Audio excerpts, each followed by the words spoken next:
3 days after my son announced that he had gotten married, I received my first call from my daughter-in-law. The rent is due this month. Have you sent the money yet, Dad? In the background, I heard my son laugh. Dad has more money than he'll ever need anyway. Then she lowered her voice and added, sooner or later, everything will belong to this family. I brushed it off as arrogance, but 14 months later, a broker called me at 7 in the morning. Are you ready to finalize the sale of your workshop? I had never listed it for sale. Take a breath with me before we begin. Before we dive in, leave a comment and tell me, what are you doing while you listen? Driving, working, or just taking a moment for yourself? I read every comment, and your perspective matters. Please note, certain details in this story have been adjusted for storytelling purposes. What matters most is the lesson at its heart. At 67, my calloused hands had built 4 industrial machining workshops from nothing, but they couldn't stop the phone call that would unravel everything. I sat at my kitchen table that Wednesday morning with black, unsweetened coffee, wearing the same flannel shirt and muddy Red Wing boots that defined my working-class pride. Through the window, I could see my 2009 Ford F-150 in the driveway. 14 years old, still running clean. I'd never driven flashy cars or lived large. My wealth was in steel grease and deeds with my name on them. 4 workshops across Wichita, Kansas, built over 31 years of measuring tolerances down to the millimeter, hiring good men, and never cutting corners on a machine or a contract. The coffee was still hot. The house was quiet. My wife Edith had died 12 years ago from pancreatic cancer. At 60, leaving behind an oak tree in the yard and a promise I'd broken. She'd asked me to let our son be uncomfortable sometimes, to let him learn what it meant to fail. I'd nodded at her bedside, held her hand, and meant every word. Then she died, and Mercer was 22, and I couldn't do it. Mercer Harrington, my 34-year-old son, had been cushioned from every hardship since his mother's funeral. I funded his college when he dropped out twice. I bought him cars when he wrecked them. I paid for apartments, business ventures that never quite succeeded, and every time he called saying he was tight on cash, I wired the money before he finished the sentence. A machinist measures everything in millimeters except his love for his son. I told myself I was being a good father. I was wrong. But that morning, sitting in the kitchen with September light slanting through the window, I didn't know how wrong yet. The smell of motor oil still clung to my hands from checking the truck's transmission the night before. 31 years in machining, and I still couldn't walk past a vehicle without listening for the wrong noise, feeling for the loose bolt. Edith used to laugh at that. She'd say I treated the whole world like a machine I could fix if I just found the right wrench. That morning, the phone rang. I didn't know that single call would change everything. It was 7:14 a.m. I remember because I glanced at the microwave clock when I picked up. The voice on the other end was familiar. Tom Foster, the commercial real estate broker I'd worked with for 12 years. We'd done handshake deals on 2 of my workshop properties, and he'd never once tried to upsell me on something I didn't need. A rare, honest man in a field full of hustlers. Jerry, Tom said, his voice carrying that professional warmth that meant paperwork was coming. I'm calling to confirm, are you ready to finalize the paperwork on the East Workshop sale? I set my coffee mug down. The ceramic made a soft click against the table. Tom, I said slowly, I never listed any workshop for sale. There was a pause. Not the kind of pause where someone's thinking. The kind where someone's rereading something they thought they understood. Jerry, I've got the signed authorization right here. Power of attorney notarized last month. Your signature's on file. The buyer's already cleared escrow, and we're scheduled to close Friday. My hands went still. A machinist knows the difference between a loose bolt and a missing one. This wasn't a misunderstanding. This was something else. Who authorized this sale? I asked. Your son, Mercer Harrington. He's listed as your authorized representative. Contact number is, well, it's not yours. It's a 316 area code registered to. Read me the number. Tom, read it. I didn't need to check my phone. I knew that number. It belonged to Ulla Mercer's wife, whose calm voice and polite distance had always made me feel like I was being measured for something I couldn't name. Tom, I said, my voice flat and cold as machine steel. Halt everything. Do not finalize that sale. Do not sign another piece of paper. I never gave anyone power of attorney. That signature isn't mine. Jerry, it's notarized. The seal is legitimate. If you're saying this is fraudulent, I'm saying stop right now. I'll handle this. I hung up before he could respond. I sat, completely still. The coffee was still warm. The keys hung on the hook by the door. The morning light hadn't changed, but everything else had. Someone had forged my signature. Someone had used my son's name. Someone had tried to sell a workshop I'd built with my own hands, and they'd almost succeeded. I opened my desk drawer. Inside were 31 years of meticulous documentation, red ink annotations on every property deed, handwritten notes on financial statements, receipts, sorted by year and project. I'd been a machinist long enough to know that the strange noises always mean something. You document them. You track them. You don't ignore them just because the machine is still running. And I had been hearing strange noises for weeks. 3 weeks ago, I'd gotten a call from my bank about an unusual wire transfer request. Someone trying to move funds from my business account using an authorization I didn't recognize. I'd shut it down, filed a note, and chalked it up to phishing or clerical error. 2 weeks before that, my accountant mentioned that someone had requested copies of my tax returns, claiming to be my estate planner. I didn't have an estate planner. I'd made a note of that, 2 red ink in the margin, who asked why. I pulled out the folder. The notes were there, dated and signed. A machinist's habit. My handwriting, my observations, my instinct that something wasn't right even when I couldn't name it yet. The phone call from Tom Foster wasn't the beginning. It was just the first time the machine made a noise loud enough that I couldn't pretend I hadn't heard it. I sat at that kitchen table staring at the red ink notes and felt the cold weight of a question I didn't want to answer. If someone forged my signature and used my son's name, who was behind it? And how long had they been planning this? Outside the oak tree, Edith planted swayed in the September wind. I thought of her last words. I thought of the promise I broke. And I thought of my son, whose name was now attached to a fraud I didn't understand yet. I closed the folder. My hands didn't shake. A machinist doesn't panic when the machine breaks. He gets his tools, reads the manual, and starts the repair. I didn't know what I was repairing yet, but I knew one thing for certain: somebody had made a mistake. They thought an old grease monkey wouldn't notice. They were wrong. The drawer slid open with the same metallic whisper it had made for 31 years, revealing what I'd been too busy building to fully understand. I'd been documenting my own undoing. My home office was small: an old oak desk, a metal filing cabinet, and a warm yellow desk lamp. No computer. I'd never trusted machines I couldn't take apart with my hands.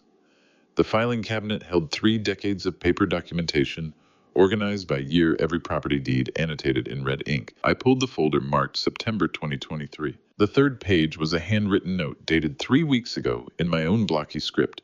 Review the August bank wire who requested a copy of the lease agreement. I stared at that note. 3 weeks ago. I'd written it after my accountant called to confirm a request for lease documentation I'd never authorized. At the time, I'd shrugged it off as clerical error, made a note, filed it, moved on. A machine doesn't start making strange noises today. It's been making them for a long time. We just chose not to listen. I flipped through the folder. More notes. Red ink in the margins. Why was this refiled twice? A sticky note on an insurance document. Beneficiary change request. When did I approve this?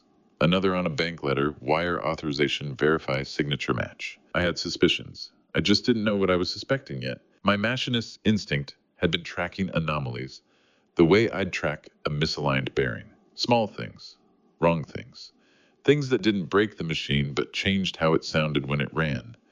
I'd documented every strange noise without understanding what they added up to. 3 weeks ago. That note was 3 weeks old. Whoever did this had been planning long enough for me to sense it without seeing it. I closed the folder and reached for my phone. Leland Lancaster had been my attorney for 20 years. He was 52 now, a seasoned commercial real estate lawyer, whose first client had been me when he was fresh out of law school, and I was buying my second workshop. He'd handled every property deed, every business agreement, every legal question I'd ever had. More than that, he was a friend, the kind who showed up to Edith's funeral without being asked. I dialed his direct line. He picked up on the second ring. "Jerry," he said. "Leland, I need you to tell me if I'm losing my mind or if someone just tried to sell my workshop without my knowledge." There was a pause. Not the kind where someone's thinking, the kind where someone's deciding how much to say. "Tell me what happened," he said. I gave him the short version. Tom Foster's call, the forged power of attorney, Mercer's name as representative, Ula's phone number as contact. I kept my voice flat, factual. When I finished, Leland was silent for 5 full seconds. "Jerry," he said finally, and his tone had changed. The calm efficiency was gone. What replaced it was urgency.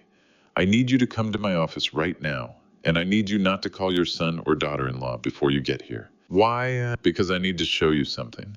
And I need to make sure you're sitting down when I do. Why does it sound like you already know something? I'll explain when you arrive. Don't call anyone, just come. Hun hung up. I sat at my desk for 10 seconds, staring at the red ink notes. Leland's voice had that wrong rhythm, the sound of something breaking that you can't stop. I stood up, grabbed my flannel jacket, and reached for the old scuffed leather briefcase hanging on the hook by the door. I didn't know why I grabbed that briefcase. Maybe habit, maybe instinct. The same instinct that made me write that note 3 weeks ago. The drive to Leland's office on Kellogg Avenue was 14 minutes. I made it in 12. My 2009 Ford F-150 ran smooth. I kept it at 5 miles over the speed limit, hands at 10 and 2, but my mind wasn't on the traffic. It was on Leland's voice, on the urgency, on the instruction not to call my son. Why would Leland tell me not to call Mercer unless he already knew Mercer was involved? And if Leland knew something, why hadn't he told me before this morning? I pulled into the parking structure at 8:17 a.m. Leland's office was on the 8th floor, a mid-sized firm with a glass door and a view of downtown Wichita. I'd been there dozens of times over the years, closings, contract signings, estate planning after Edith died. It had always felt professional, orderly, safe. That morning, walking through the glass door with my briefcase in hand, it felt like the moment you finally open the machine casing and see the part that's been failing all along. Leland met me in the lobby. He didn't shake my hand.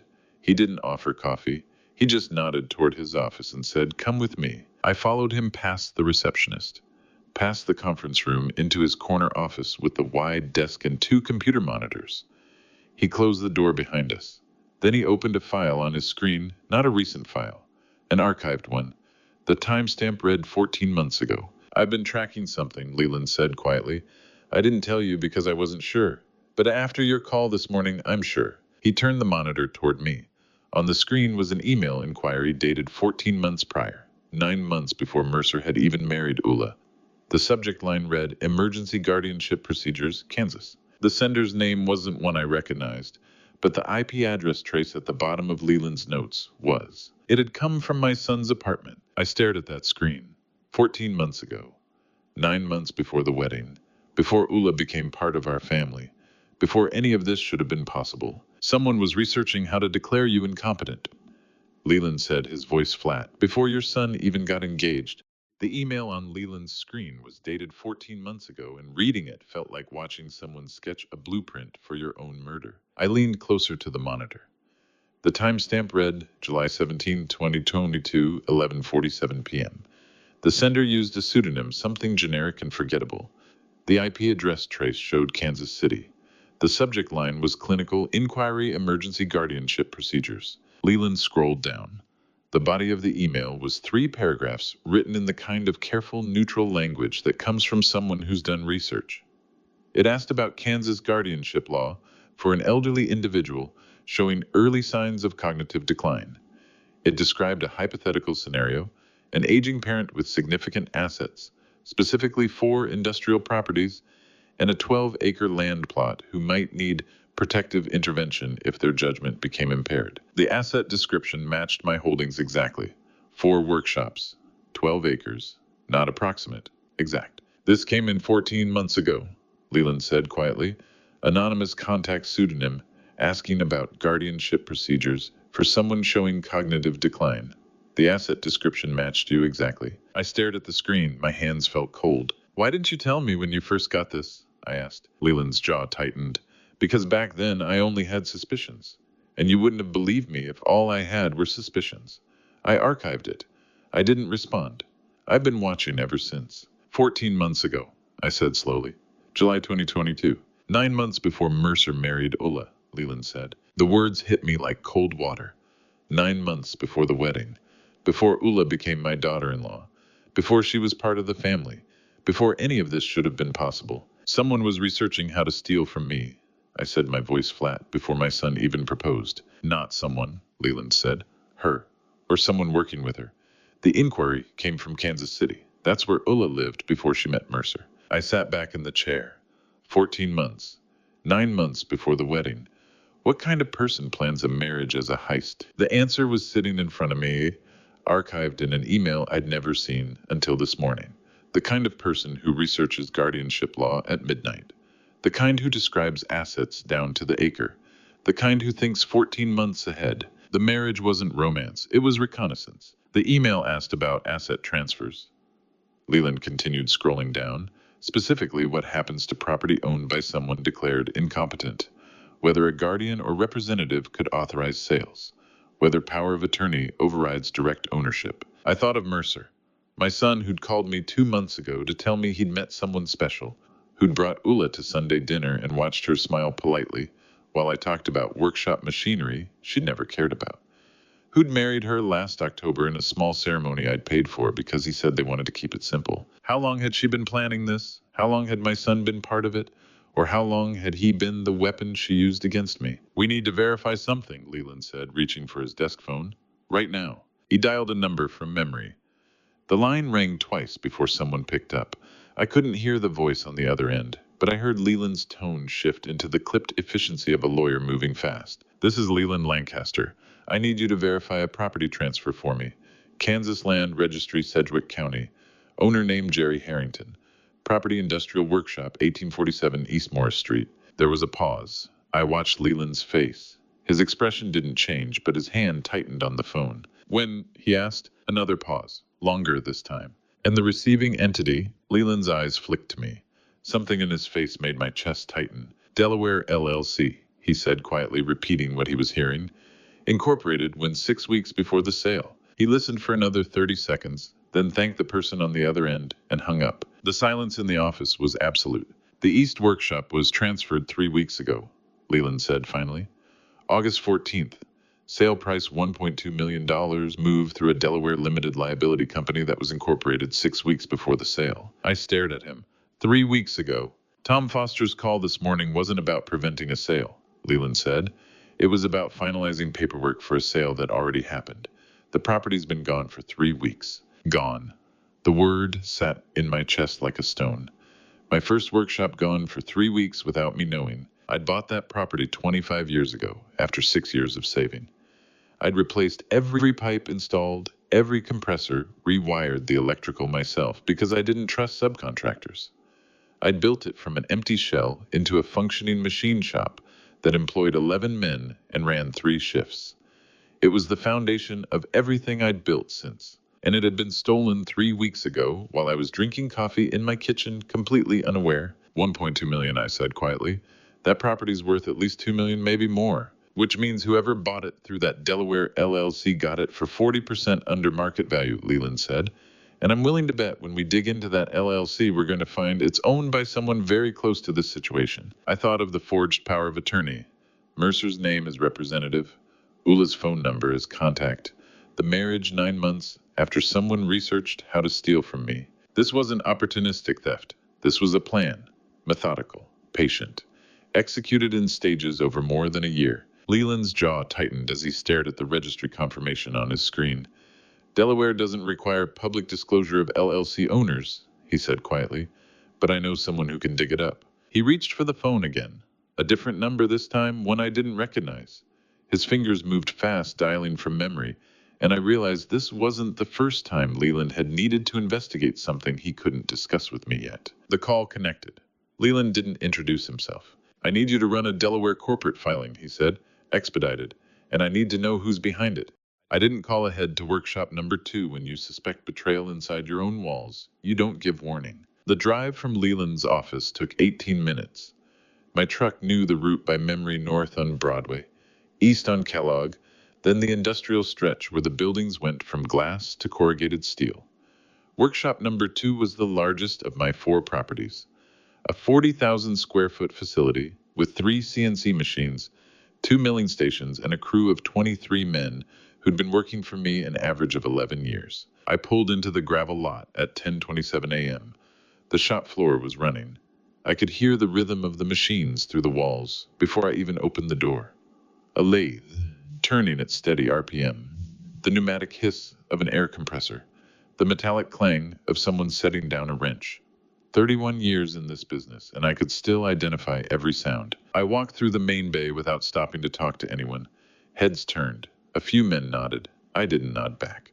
When the owner walks through without acknowledging his crew, They know something's wrong. Noel Stafford's office was in the back corner, a small glass-walled room overlooking the shop floor. He was 58, a thin man with wire-rimmed glasses, who'd managed the workshop accounts for 19 years with meticulous precision. I'd hired him fresh out of a failed accounting firm, and he'd repaid that trust by never missing a quarterly report and never asking for a raise he hadn't earned. Loyalty like that used to mean something. I opened his door without knocking. Noel looked up from his computer, startled. Jerry, I wasn't expecting. I need a full audit, I said, closing the door behind me. Every transaction from the past 6 months, all 4 workshops, financial records, property transfers, wire authorizations, vendor payments, everything. Noel blinked. Is something wrong? Should I start with the East Workshop? I said. I want to know every piece of paper that moved through this office related to that property since March. He hesitated, just for a second. But a machinist learns to read hesitation the way he reads a pressure gauge. 1 tick past normal means the system's compromised. Jerry, if you tell me what you're looking for, I can... You know something, I said flatly. Noel's hands were resting on his keyboard. They started to move toward the mouse, then stopped, then moved again. The motion was wrong, too careful, too controlled. A man reaching for a mouse doesn't think about it. A man hiding something does. I watched his hands. They were trembling. Not the kind of trembling that comes from cold or age. The kind that comes from carrying a weight you're not sure you can hold anymore. I'd seen it before in machinists who knew they'd made a mistake on a critical part, but hadn't reported it yet. The body knows before the mouth confesses. Your hands are shaking, I said quietly.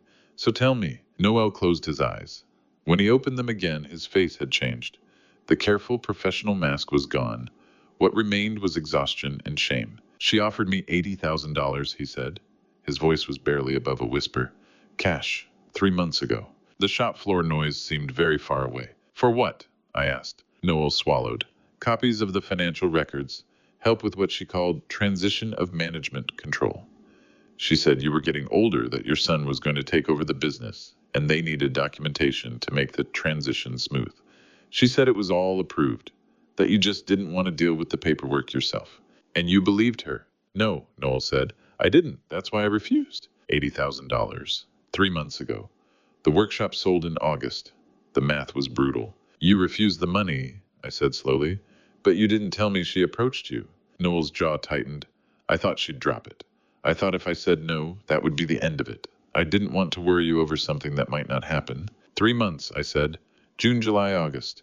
Those 3 months of silence let her finalize the sale of my workshop. I know, Noel said quietly. I realized that this morning when I saw the registry alert. I was going to call you, but then you walked in. I stood there looking at him. 19 years. This man had processed every payroll filed, every tax return caught, accounting errors that would have cost me thousands. He'd worked late without complaint, shown up early without being asked, and turned a chaotic bookkeeping system into something I could trust. And when someone offered him more money than he'd make in 2 years of salary, he'd said no. But he'd stayed silent out of fear. And that silence had cost me a workshop. 19 years. That's what loyalty looks like when it's not perfect, flawed human, but still standing. You were wrong, I said finally. Noel nodded. I was wrong. I am so sorry. And I need you to make it right, I continued, by doing exactly what I say from here on out. His head came up. There was something in his eyes I hadn't expected. Relief. Not because he was off the hook, he knew he wasn't, but because I hadn't fired him on the spot. Because I was giving him a chance to fix what he'd broken. 48 hours, I said. I need a complete audit by Friday morning. Every transaction, every authorization, every piece of paper that moved through this office in the past 6 months. If there's anything else she touched, I need to know about it. I'll start right now, Noel said. I turned toward the door, then stopped. There was one more question. The kind that sits in your chest like a splinter until you pull it out. Is there anyone else in these workshops she approached? I asked. The color drained from Noel's face. That was answer enough. But I waited anyway, because sometimes you need to hear the words. There's a clerk, Noel said quietly. Rachel Hayes. She started 2 years ago. Mercer introduced her. I think she might have said yes. The answer to my question came in the form of an employee file from 2 years ago, and the person who'd introduced her to the company was my own son. Noel's fingers flew across the keyboard, combing through internal emails, payroll records, access logs. His face grew paler with each search result. I stood behind his chair, watching the screen, watching the evidence compile itself into a pattern I didn't want to see. Here, Noel said, finally, his voice tight. He clicked on a hiring file dated August 2021. Rachel Hayes, lower-level accounting clerk, handles invoice processing, vendor payments, basic data entry. Who hired her? I asked, though I already knew. Noel pointed to a line in the file. Reference Mercer Harrington family connection. Your son introduced her, Noel said quietly. 2 years ago. I stared at the screen. 2 years. Rachel Hayes had been working in my workshop, processing my invoices, seeing my financial records for 24 months. And my son had put her there. Noel opened another file, an email chain from 3 months ago, June 2023. The sender was an external address I didn't recognize. The recipient was Rachel Hayes. The subject line was blank. The body contained a single sentence. Confirmation $5,000 deposited. Schedule tracking begins Monday. She accepted $5,000. Noel said, his voice barely above a whisper, to track your daily movements. Doctor appointments, lawyer meetings, workshop inspections. Every time you left the office, every time you were away from your desk, she logged it and sent it to someone. My son planted an insider in my own workshop 2 years ago. The thought wasn't a question. It was just a fact that needed to be spoken aloud, even if only in my own head, to make it real. Noel, I said, my voice flat and cold, I need you to listen very carefully. Don't fire her. Don't confront her. Don't change her access or her responsibilities. If she realizes, we know she'll alter the plan. I need her to believe we are still completely in the dark. Noel turned in his chair, looking up at me. You want to keep her on payroll? I want her exactly where she is, I said, watching me, reporting to them, because as long as she thinks I don't know, they'll keep moving forward with whatever they have planned next. And I need to see what that is. 2 years. How long had Mercer been ashamed of me long enough to help steal from me? I left Noel's office and drove back to Leland's building. My hands were steady on the wheel, but my chest felt like it was packed with concrete. Every mile marker on Kellogg Avenue was another piece of evidence stacking up: the forged power of attorney, the Delaware LLC, the email from 14 months ago, Rachel Hayes reporting my schedule like I was a target under surveillance. Because that's what I was, a target. And my son had helped paint the bullseye. Leland was waiting for me when I arrived Thursday evening, but he wasn't alone. The man sitting across from Leland's desk was 49, lean and sharp-eyed, wearing a button-down shirt with the sleeves rolled to his elbows. He stood when I entered, extending a hand. Jerry Harrington, Leland said. This is Hugh Sinclair, former FBI special agent out of Kansas City. He specializes in organized financial fraud. If there's a trail, he'll find it. Hugh Sinclair had the kind of handshake that told you he'd spent 20 years reading people for a living, firm, but not aggressive, direct, but not invasive. His Kansas City roots and financial fraud expertise made him exactly the kind of hunter you needed when chasing Delaware shell companies and organized theft schemes. Mr. Harrington, Hugh said, his voice calm and professional. Leland briefed me on the situation. I'm going to need everything you know: timelines, names, financial records, property documents. And I'm going to ask you some hard questions. Ask, I said. We sat. Hugh pulled out a yellow legal pad and a pen. For the next 40 minutes, I walked him through everything the brokers call: the forged POA, the email from 14 months ago, the workshop sale, Rachel Hayes tracking my schedule, Noel's silence.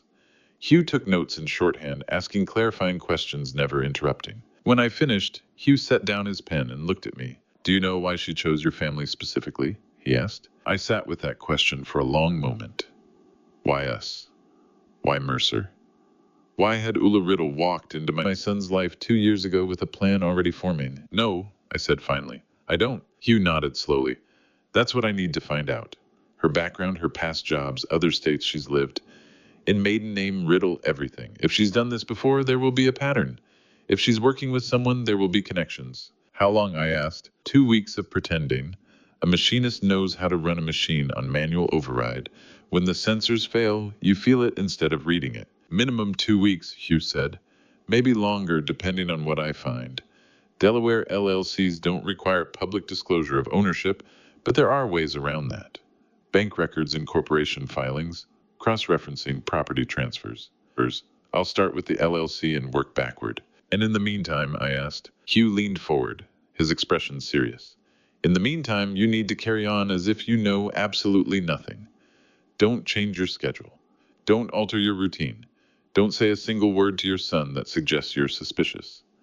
If Ula or Mercer realize you're onto them, they'll disappear or destroy evidence. We need them to feel safe. You're asking me to pretend? I said. I'm asking you to perform, Hugh corrected. For 2 weeks, maybe the hardest 2 weeks of your life. But if you can do that, we'll have everything we need to stop this. Hugh Sinclair handed me a card with a direct number, then looked me in the eye. 2 weeks. Don't change anything. Not your schedule, not your routine, not a single word to your son. Act like everything is fine. I pocketed the card and walked to my truck, knowing the next 14 days would be the longest performance of my life. But as I drove home that Thursday night, I thought about Noel's 48-hour audit still running in the background. Hugh was hunting for who Ula was. Noel was hunting for what she'd already taken, and I had a feeling the audit would deliver its own devastating revelations first.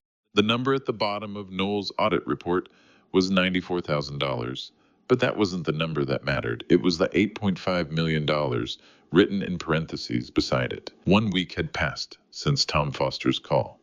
7 days of performing normalcy while Hugh Sinclair dug through Delaware corporate filings, and Noel worked 18-hour shifts rebuilding my financial history from receipts and bank statements.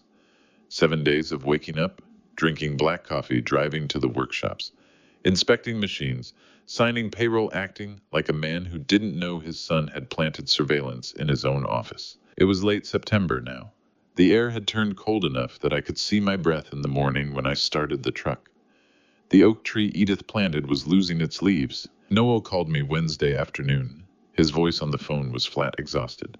I'm done. You need to see this. I drove to workshop number 2. The machinery hummed on the floor below as I climbed the stairs to Noel's glass-walled office. He looked like he hadn't slept. His wire-rimmed glasses sat crooked on his face, and there were 3 empty coffee cups on his desk beside a thick folder. I didn't say hello. He just opened the folder and slid it across the desk toward me. $94,000, Noel said. Over 6 years. That's what you transferred to Mercer. I stared at the spreadsheet. It was organized by year, then by month, then by transaction type. The numbers told a story I recognized, but hadn't wanted to see written out like this. Monthly support started at $800 in 2017, grew to $200 by 2023. Tuition reimbursements for classes Mercer dropped or failed. Car repairs for vehicles he wrecked. One-time emergencies that came every 3 months like clockwork. Business seed capital for ventures that never materialized. A food truck, a consulting firm, a logistics startup that folded after 6 weeks. $94,000. I'd given it freely. Every wire transfer, every check, every time Mercer called saying he was tight and needed help, I'd said yes without hesitation. A machinist measures tolerances in thousandths of an inch, but I'd never measured what I gave my son. I just gave it. But that's not what she cares about, Noel said quietly. He flipped to the second page. She spent $94,000 of your money to position herself to take $8.5 million. There it was, the second number, the one that mattered. Total net worth $500,000. 4 workshops, 12-acre land plot, business accounts, investment portfolios, the house. 31 years of building, saving, reinvesting profits, instead of buying new trucks or taking vacations. $8.5 million in assets that I'd accumulated by working 70-hour weeks and choosing steel over comfort. $8.5 million. That was the real number. The $94,000 was just the cost of doing business. Return on investment, Noel said, pointing to a calculation in the margin. She spent less than 1% of your total net worth to gain positioning for 100% extraction. That's not theft, that's strategy. I felt something cold settle in my chest. Not anger yet, just recognition. The way you recognize a machine failure when you finally see the broken part that's been causing the noise. Out of that $94,000, Noel continued, flipping to another page. She personally skimmed $31,000 with no valid documentation. Cash withdrawals from the joint account Mercer set up with her. Stated purpose, family expenses, emergency medical, business consulting fees. None of it tracked to actual expenses. It just disappeared. $31,000. Taken directly. Not borrowed, not requested, just taken. You were an investment project, Noel said, his voice quiet but firm. Not family. She calculated the minimum spend required to keep you trusting Mercer. keep you wiring money, keep you available when she needed access to your accounts or your signature. The 94,000 wasn't generosity you gave, it was operating expenses she managed. I stared at the spreadsheet, at the columns of numbers, the dates, the transaction descriptions. Every line represented a phone call. Every dollar represented a moment when I'd chosen to believe my son needed help. Not a moment when I was being positioned like a piece on a chessboard. I wasn't a father helping his son build a life. I was an asset being managed remotely, a project with calculated ROI, a mark. The humiliation hit me harder than the anger. I'd built 4 workshops from nothing. I'd taught myself commercial real estate law by reading contracts at midnight after 12-hour shifts. I'd negotiated with bank suppliers, insurance companies. I wasn't naive, I wasn't stupid, but I'd been a father.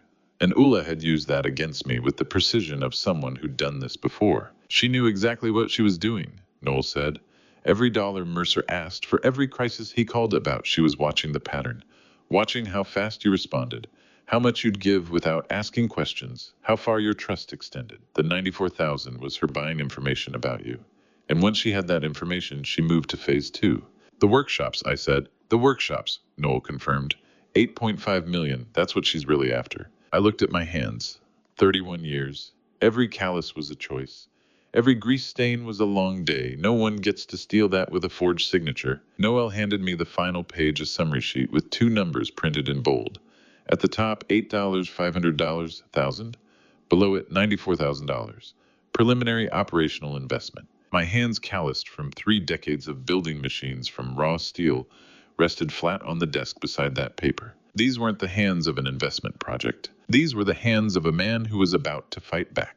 There are violations that happen with fists and guns, and then there are violations that happen with paperwork. I was learning the second kind cuts deeper. 2 days after Noel showed me the audit, my phone rang. It was Dr. Wilbur Ramsey's office.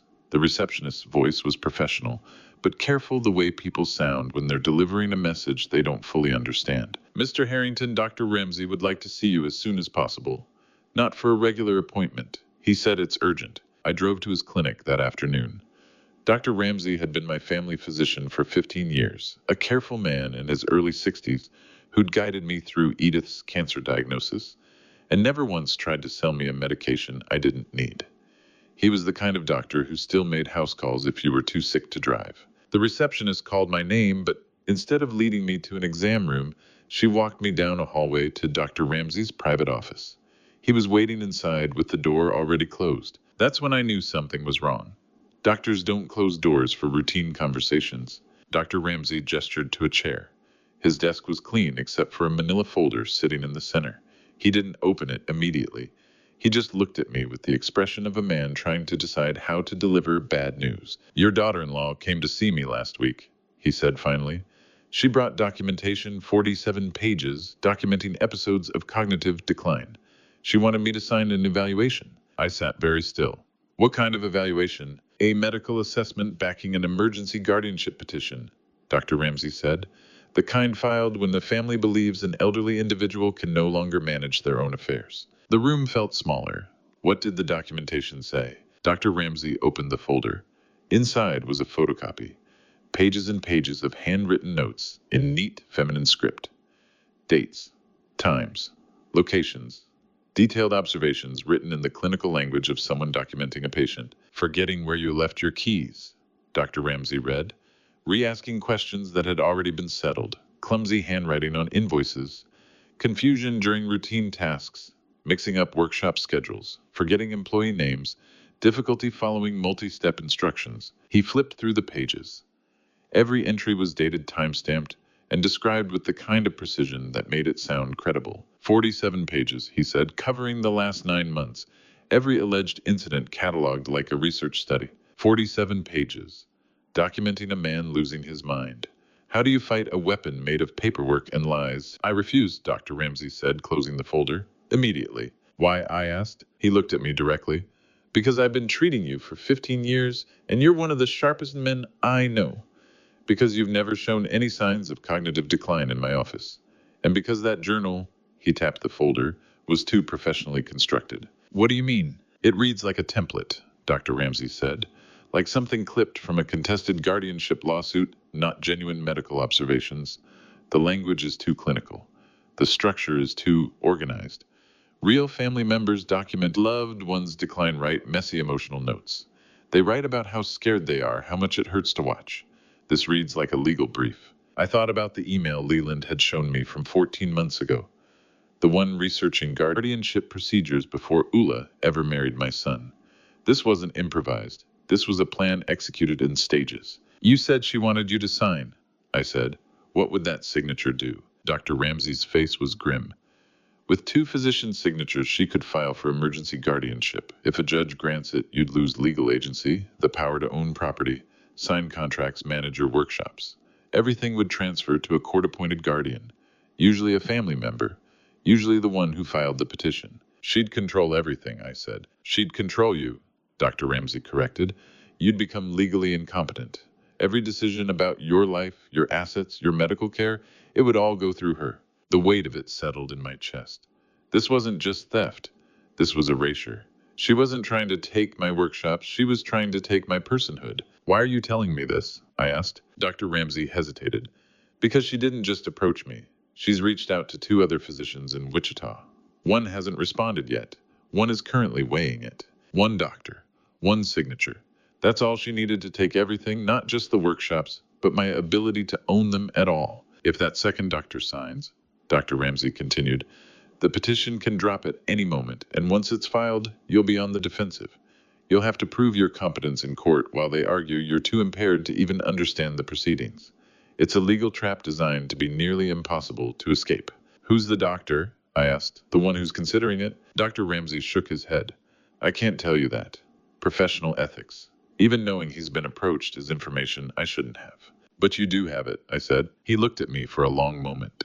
Then he spoke quietly, almost as if talking to himself rather than to me. He keeps an office on the east side of town, East Wichita. I knew that area well enough.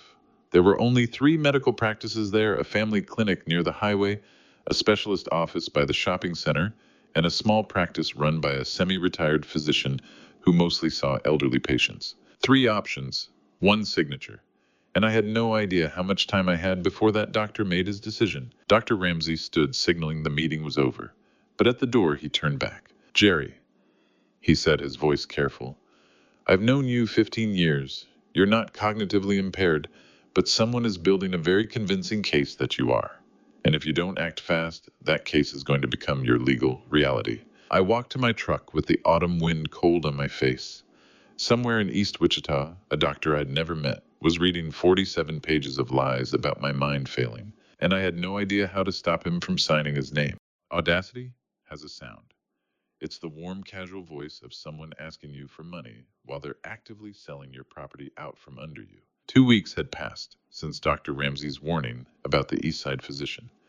2 weeks of investigating 3 medical practices, making polite inquiries, trying to identify which doctor was weighing Ula's fraudulent evaluation without revealing why I needed to know. I hadn't found him yet. It was a Friday afternoon in mid-October when my phone rang. I was standing at workshop number 3, hands on the newly installed air compressor checking line pressure and listening to the rhythm of the machinery on the floor below. The phone buzzed in my flannel pocket. I pulled it out and looked at the screen. Ula. I'd been expecting this call. Hugh Sinclair had warned me when predators sense their prey getting cautious, they often make direct contact to test the waters. I answered on the 3rd ring. Dad, how are you feeling? Her voice was warm, genuinely warm. The kind of warmth that made you think she actually cared about the answer. Ula Riddle Harrington, 32 years old. Mercer's wife spoke with the polished confidence of someone who'd spent years learning how to sound sincere. I knew from Hugh's preliminary work that she'd been a legal assistant before meeting my son. She understood contracts, documentation, how to build a case. And for 14 months, she'd been building one against me. I'm fine, I said, my voice neutral. Good, that's good. I know things have been busy. Mercer's tied up with a massive new project. He's barely been home. I've been trying to help keep everything running, but... She paused a practiced hesitation. We're a little tight this month. I looked out at the workshop floor. 3 machinists working the late shift. The lathe spinning at precise RPM. The smell of cutting oil and metal shavings. This building, the one I was standing in right now, was one of the properties she'd tried to transfer, using that forged power of attorney. And now she was calling me for money. The trucking company is expanding faster than expected, Ulla continued. The upfront overhead is higher than we projected. We've got payroll coming up, and the logistics are complicated. Could you wire an extra 15,000 just this once? We'll have it back to you by the end of the quarter. $15,000. I stood there holding the phone, watching a machinist adjust a drill press below me. The same drill press I'd purchased 8 years ago after saving for 6 months. Everything in this building, every machine, every tool, every bolt, holding the structure together. I'd bought with money I earned by showing up before sunrise and leaving after dark. She was asking me for $15,000 while selling the workshop I was standing in. The audacity was almost beautiful. Let me look over my accounts, I said. There was a pause on the other end. Not long, just a beat, like she was recalibrating. Of course, Ulla said, her voice still warm. Take your time. I know it's a lot, but Mercer really needs this, and I know how much you've always supported him. That last sentence. How much you've always supported him. She knew exactly what she was doing. She'd reviewed the audit too, probably had Mercer pull the financial records months ago. She knew I'd given $94,000 over 6 years. She knew I always said yes. She was counting on me to say yes again. I'll call you back, I said, and hung up before she could respond. I stood there for a moment, the phone still in my hand, the hum of the machinery vibrating through the floor beneath my boots. Then I walked out to my truck in the parking lot, climbed into the cab, and reached into my flannel pocket. The small notepad had been there for 30 years. Every machinist carries one. It's how you track measurements, log maintenance schedules. Note: when a machine starts making a sound it shouldn't.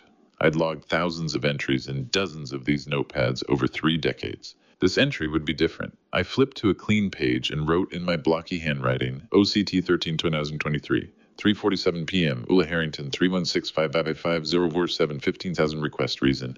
Trucking company expansion, type month payroll. Response: let me look over accounts. No wire sent. A machinist documents strange noises before the machine breaks. I was documenting the breaking in real time. I closed the notepad and slid it back into my pocket.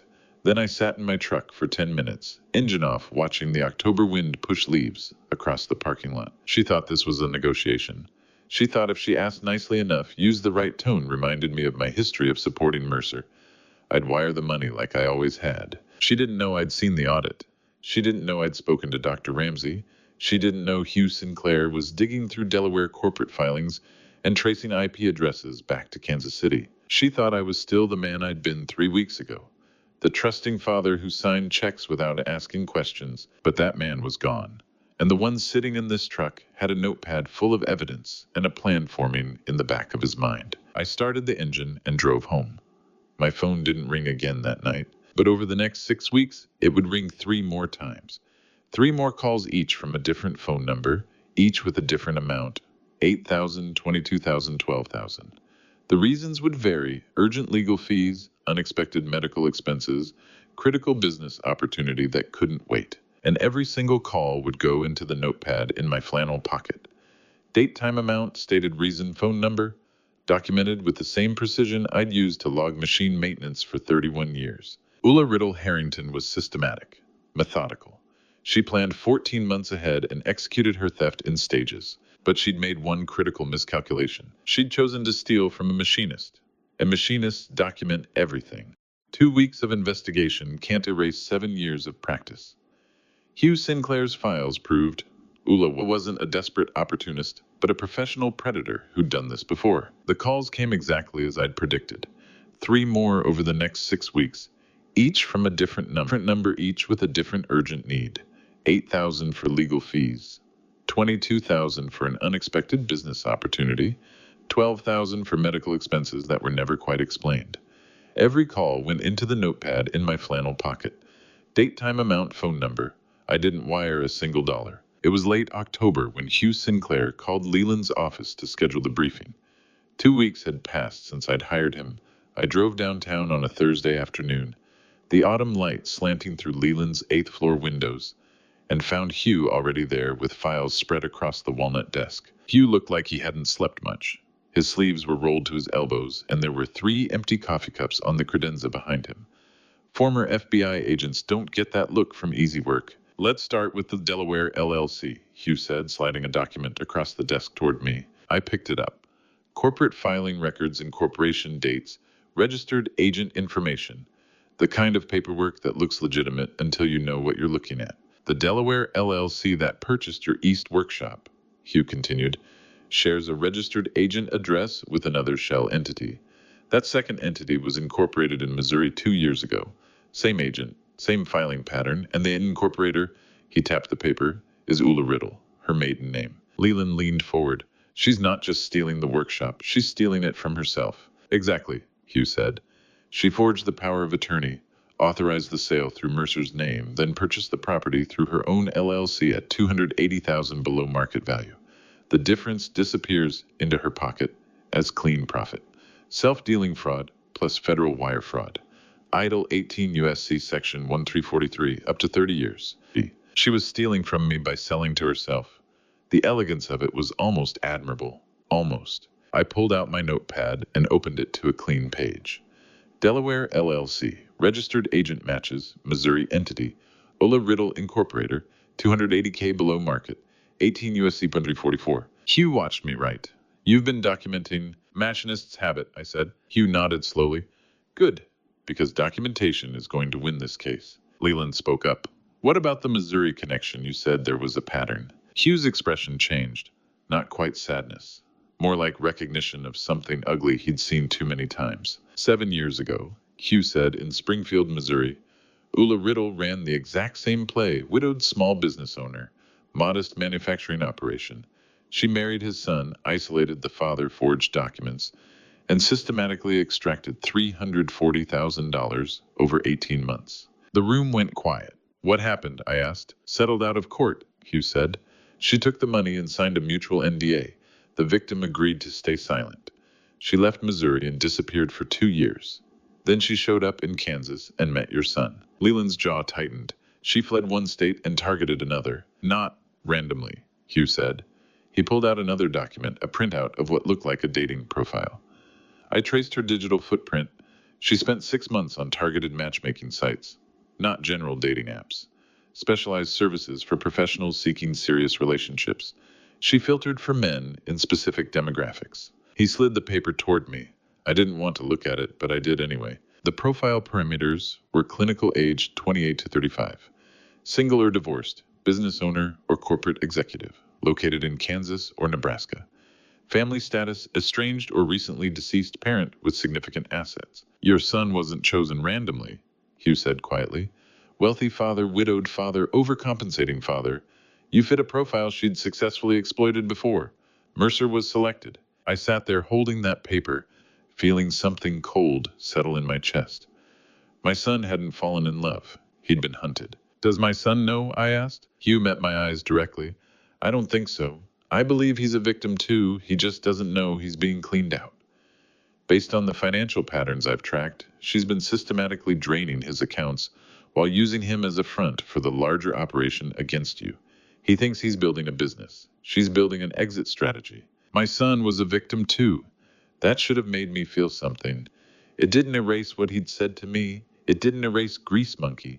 It didn't erase 2 years of him planting surveillance in my office and introducing Ulla to my financial systems. Victim or accomplice, maybe he was both.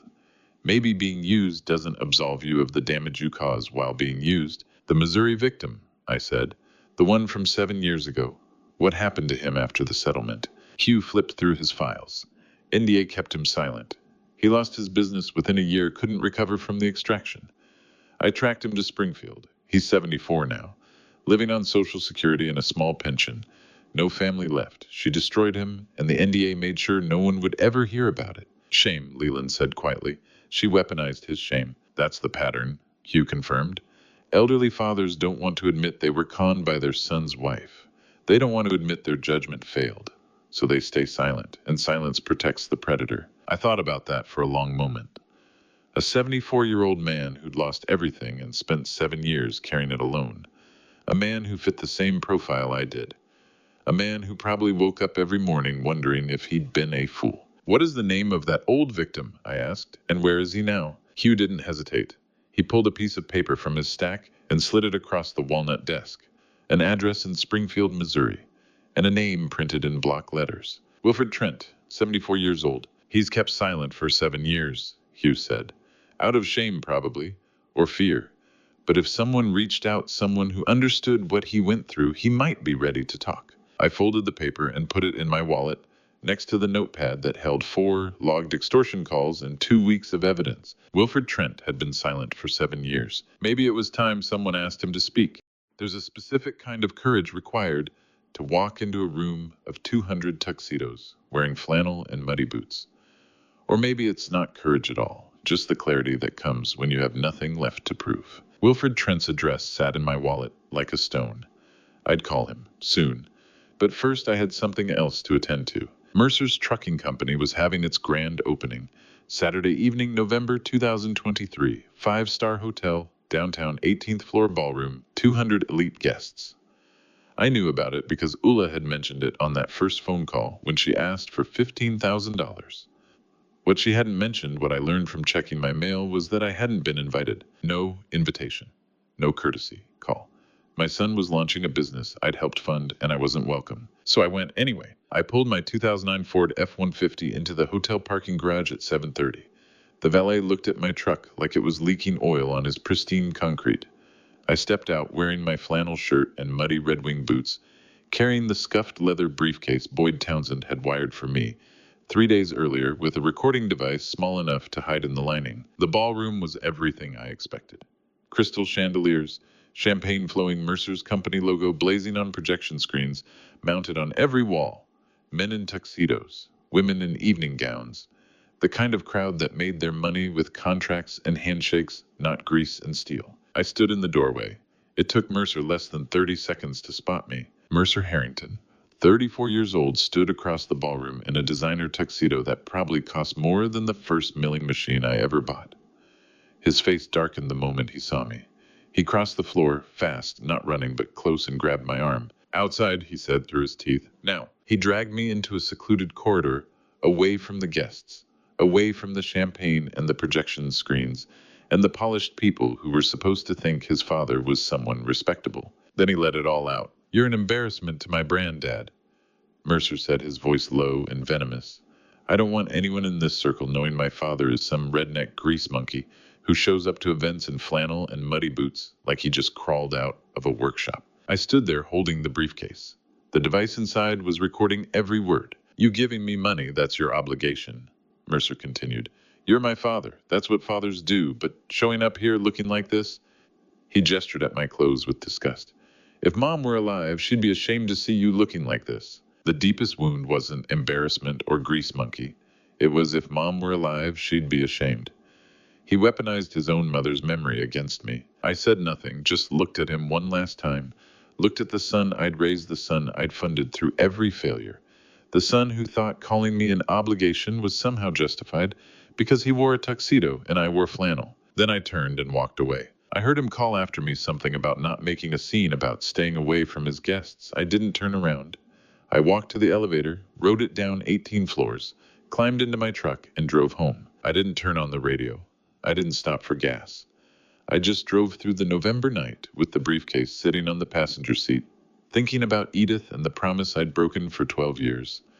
The promise to let our son be uncomfortable, to let him learn what failure felt like without me catching him every time. I'd broken that promise because I loved him, and he'd just told me his mother would be ashamed of me. The briefcase had recorded every syllable. 3 days later, I was sitting at my kitchen table, the same table where Tom Foster's call had shattered everything 2 months ago when my phone rang. Ulla's number. I answered on the second ring. "Dad," she said, and her voice had changed completely. No warmth, no careful pacing, just sharp, stressed, urgent. "The grand opening ran way over budget. I need you to wire $25,000 immediately to clear the hotel and catering invoices. They're demanding payment, and we need to handle this fast." No health check. No "how are you feeling?" No mention of the gala itself. No acknowledgement that I'd been excluded from the guest list, or that Mercer had called me an embarrassment to his brand 72 hours ago. Just a demand for $25,000. I held the phone looking out the kitchen window, at the oak tree that had turned blood red in the November cold. The same tree Edith planted.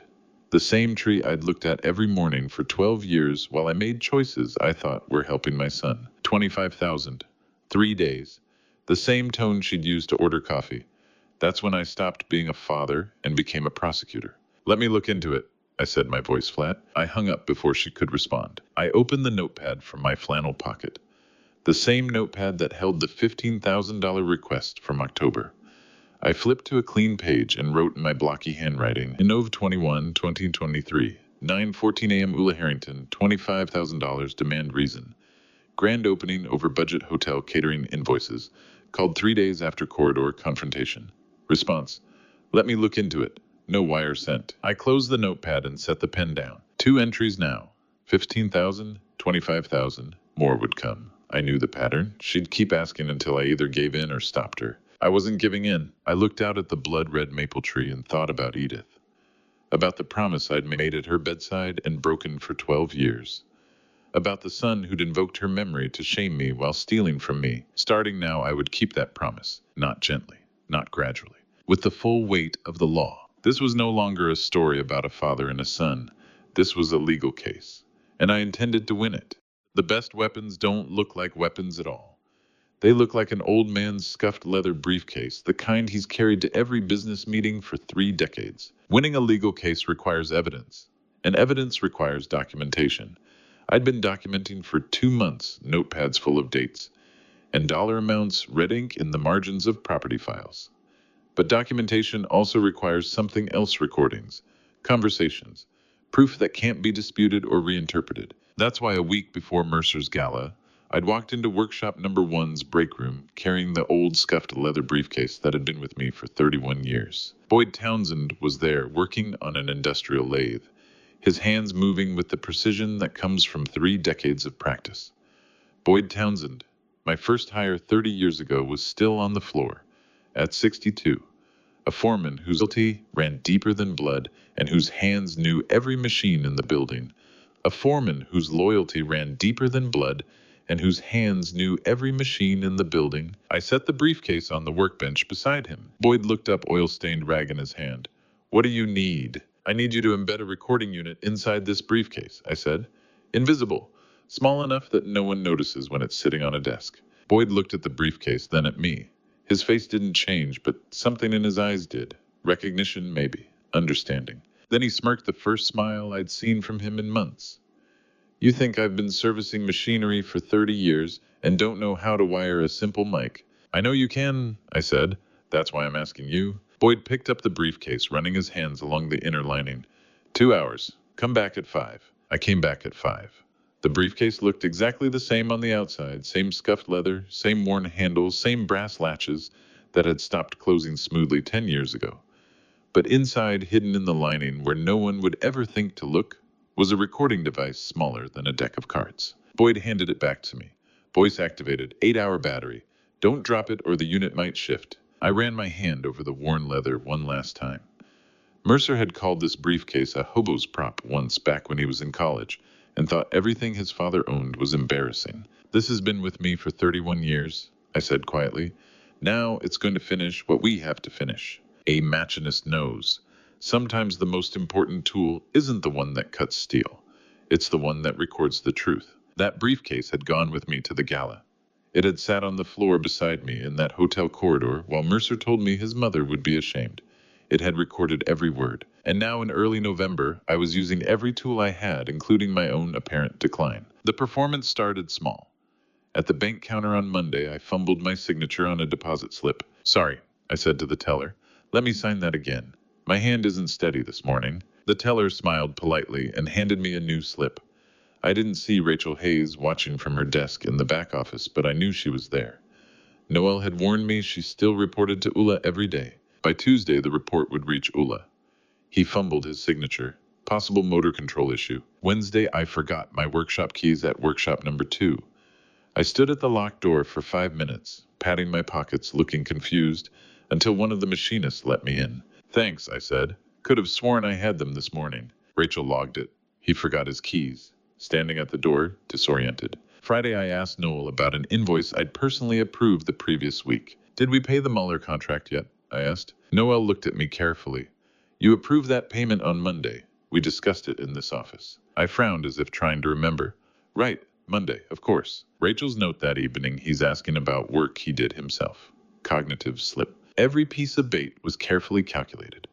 Every mistake was designed to look like the early stages of decline, the kind doctors warn families about, the kind that makes a daughter-in-law think her timeline needs to accelerate. And every evening I sat at my kitchen table with my master log and documented what I'd performed and what Ula would do in response. She swallowed every piece of it. Her arrogance, her absolute certainty that a 67-year-old machinist couldn't possibly be smart enough to deceive her, blinded her to the possibility that I was playing her. 3 weeks early, she jumped 3 weeks early because she thought I was fading. Perfect. Thursday morning, my phone rang. Leland's number. She filed, he said without preamble. When? Yesterday. Wednesday afternoon. Emergency guardianship petition. Sedgwick County Court. Citation: progressive cognitive decline and immediate risk to financial assets. I set the phone down and looked out the kitchen window. The maple tree was almost bare now, just a few red leaves clinging to the highest branches. 3 weeks ahead of the timeline Hugh's investigation had suggested. 3 weeks ahead of when she'd originally planned to file. She jumped because she thought she was losing her window. She thought the old man was slipping away faster than expected, and she needed to move now, before someone else noticed. She didn't realize I'd manufactured every single symptom she'd observed. She didn't realize that every confused moment had been documented in my log as a deliberate performance.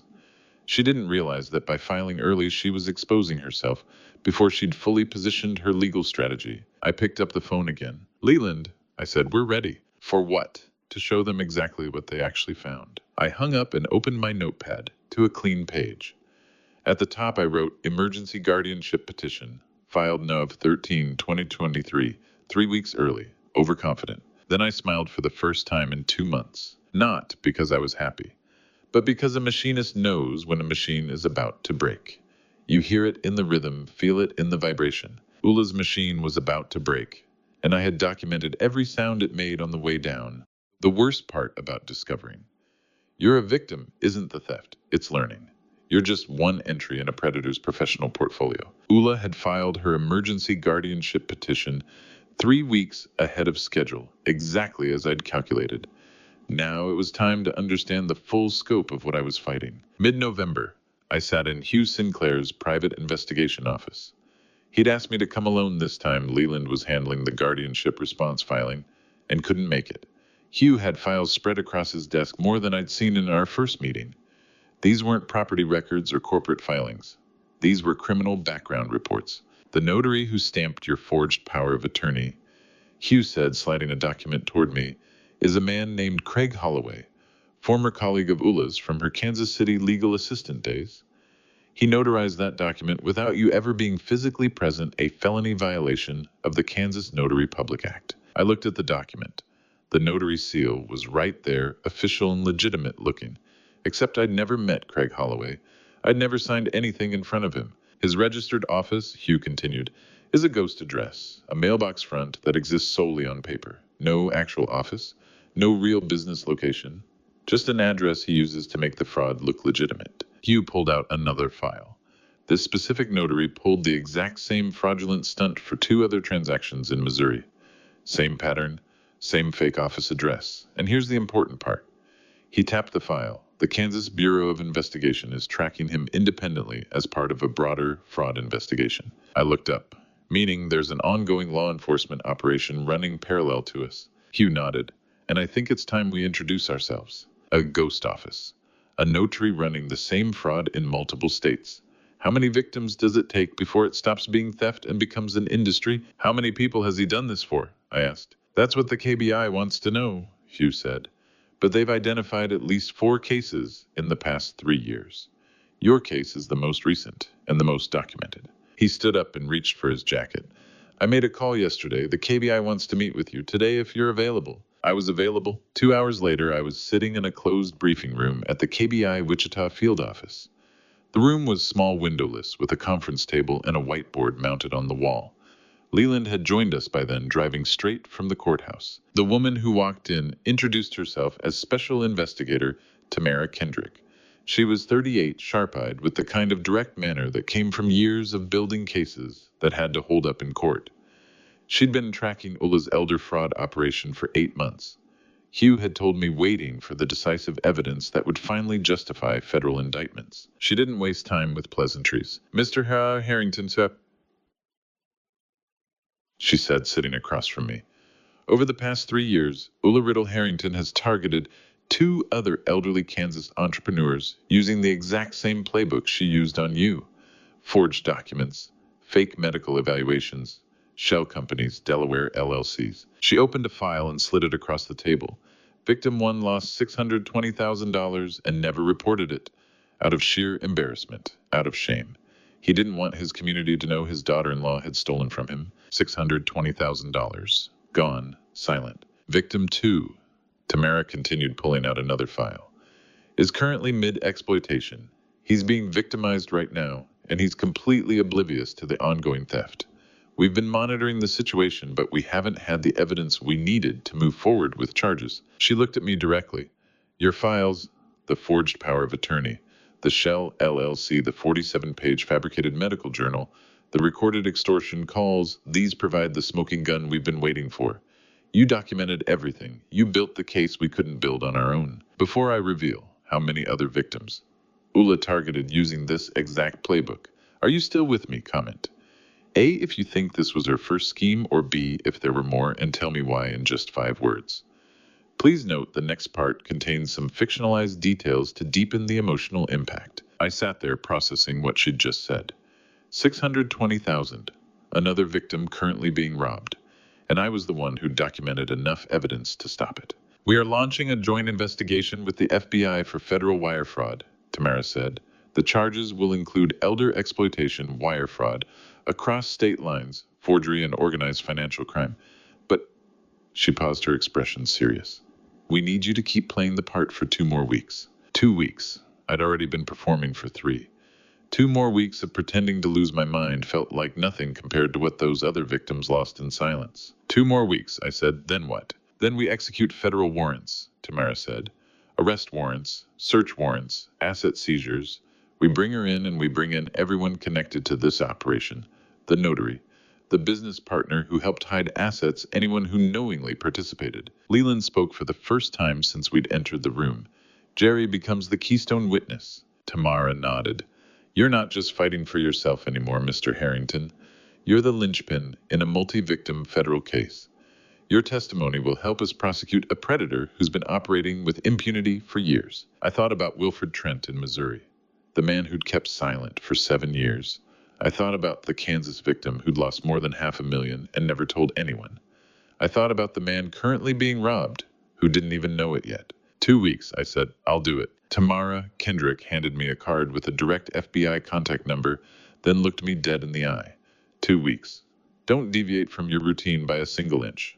Act exactly like a man who doesn't know we're coming. I pocketed the card and nodded. 2 weeks felt manageable when you knew federal warrants were being drafted in the background. 2 weeks felt like nothing when you were about to help take down a professional predator who destroyed multiple families. I walked out of that KBI office with Leland beside me. The November air was cold. The sun was setting early. But I had federal backing now. I had the KBI. I had the FBI. And in 2 weeks, Ulla Riddle Harrington was going to learn what happens when you mistake an old machinist for an easy mark. The best defense isn't waiting for threats to materialize. It's walking through the door and dismantling them before they arm. I had 2 weeks before federal warrants would be ready. 2 weeks to maintain my performance. But I wasn't going to spend those weeks passive. There was still one threat I could neutralize on my own. Early December, I walked into Dr. Gregory Walsh's medical clinic on Wichita's east side. I'd narrowed down the 3 possibilities, and Walsh's practice matched family medicine elderly patients, the kind of doctor who might be approached with a guardianship evaluation. I didn't call ahead. I didn't bring Leland. I walked in carrying a manila folder with my comprehensive cognitive screening from Dr. Ramsey, flawless metrics, perfect scores, medical proof that I was exactly as sharp as I'd always been. Dr. Gregory Walsh was 58, a careful man who practiced family medicine with the thoroughness that comes from decades of experience. He looked at me with cautious curiosity when I sat down in his office. My daughter-in-law brought you a 47-page journal documenting cognitive decline that never happened. I said, she's running a guardianship fraud to steal my assets. I'm here to show you the medical reality. I set the cognitive screening on his desk. Dr. Walsh's expression didn't change, but something shifted in his eyes. He reached into his desk drawer and pulled out a file. The same file, 47 pages. I had severe doubts from the beginning, he said quietly. This felt professionally constructed, not genuine medical observation. Real family members write messy notes, full of emotion. This read like a legal document. He slid the file across the desk toward me. I was hoping someone would walk through that door. Thank you for doing it, Mr. Harrington. The file packet. 47 pages of fabricated observations. She left it everywhere with everyone. Every copy became evidence. I took the journal and added it to my master evidence folder. The medical time bomb, the threat that a second doctor might sign and trigger emergency guardianship, was diffused. If you need me to testify about the fraudulent nature of this document, Dr. Walsh said, I will, without hesitation. Another witness, another piece. 2 weeks later, mid-December, my phone rang at 10:30 p.m. I was in my kitchen going over evidence logs. The number wasn't one I recognized. Mr. Harrington, the voice was male tense. This is Murray Archer. I'm Mercer's attorney. I need to speak with you and your lawyer tonight, in person. Murray Archer, the attorney filing paperwork for Mercer's trucking company. Why, I asked. Because I just realized I've been weaponized, Murray said. And if this goes to trial, I lose my license and face 5 years. I need immunity, and I have information you need. 45 minutes later, we were in Leland's 8th floor office. The building was dark except for this one room. Murray Archer was 40, a procedural attorney. Ula had selected for his expertise in corporate filings. He looked like he hadn't slept in days. I didn't know what she was doing, Murray said. I thought I was filing legitimate business documents, but tonight I went through my email archive and saw the pattern, the timing, the way she structured every request. He turned his laptop toward us. Email correspondence, months of it. Every exchange with Ula about my assets, Mercer's business property transfers, and then halfway down one thread there it was, Ula's words in a casual email to Murray. The old man doesn't read the fine print. Trust me, just file it exactly as I've marked it. The old man doesn't read the fine print. Trust me. She wrote it down. Criminals always think they're too smart to get caught. Premeditated intent. In writing. Explicit acknowledgement that she was deceiving me. The strongest legal leverage we'd secured. I want total cooperation in exchange for a non-prosecution agreement, Murray said. I'll turn over everything, every email, every document, but I need immunity. Leland drafted the agreement. At 11:00 p.m. exactly. Murray Archer signed his name, making himself a cooperating witness in a federal fraud case. He left at 11:15, pale hands shaking. Leland and I sat in silence. The clock read 11:17 p.m. Jerry, Leland said, leaning back in his chair. We have ironclad evidence now. Forged power of attorney, self-dealing LLC, fake medical journal from multiple doctors. Email confession, a cooperating attorney, the KBI and FBI backing us. We can end this. I stood up, buttoning my flannel shirt. Not yet, I said. Leland looked at me. What are we missing? One more person, I said. The old victim in Missouri. The man who kept silent for 7 years. I need him. Jerry, we have enough. We have enough to win, I said. But I want to make sure this doesn't just end with Ula in prison. I want the other victims to see justice too. For that, I need Wilfred Trent to speak. Leland was quiet. How are you going to convince a man who's been silent for 7 years, he asked. By driving to Springfield, I said, and asking him. I walked out into the December cold, knowing that in less than a week, I'd be sitting across from a 74-year-old man who'd lost everything and spent 7 years carrying it alone, and I was going to ask him to break his silence. I waited 3 days before the knock came, a soft, uncertain tap that sounded like it had traveled 600 miles. I'd called Wilfred Trent from Leland's office that night. The phone rang 4 times before an old man's voice answered, cautious and tired. Mr. Trent. I'd said, my name is Jerry Harrington. 7 years ago, a woman named Ula Riddle took $340,000 from you using forged documents. She's trying to do the same thing to me. I need your help to stop her. The silence lasted so long I thought he'd hung up. Then how did you find me? A private investigator, former FBI. He traced the Missouri case through court records. Another long silence. I signed an NDA, Wilfred said. I'm not supposed to talk. She's doing it again, I said. To me, to other families. If you don't speak, she'll keep doing it. I heard him breathing. I'll drive to you. Wilfred said quietly. Tomorrow. I still have everything. 3 days later, mid-December, he knocked on Leland's office door. Wilfred Trent was 74. A rail-thin man with the kind of careful posture that comes from carrying invisible weight. He wore a brown jacket that had seen better decades and carried a cardboard banker's box that looked almost too heavy for his frame. Another father who had learned the price of trusting the wrong daughter-in-law. He set the box on this conference table and stared at it before opening it. I stayed silent for 7 years, Wilfred said, his voice breaking. Because of shame. You're the first person to reach out. He started unpacking. Documents, files, evidence kept for 7 years in a box under his bed. The first thing he pulled out was a spiral-bound notebook. He slid it across the table. I opened it and felt my chest tighten. The observation journal. The exact same template Ula had used on me. Same format, same clinical language, same categories: memory lapses, confusion episodes, motor control issues. She used the same words with you, I asked. The observation journal. Wilfred nodded, hands shaking as he pulled out more documents. Word for word, same template, different son. Bank statements showing a pattern of control. Printed emails with the same cold language. The same manipulation tactics. Wilfred's hands paused over a photograph in the archive, a young man at a baseball game smiling at the camera.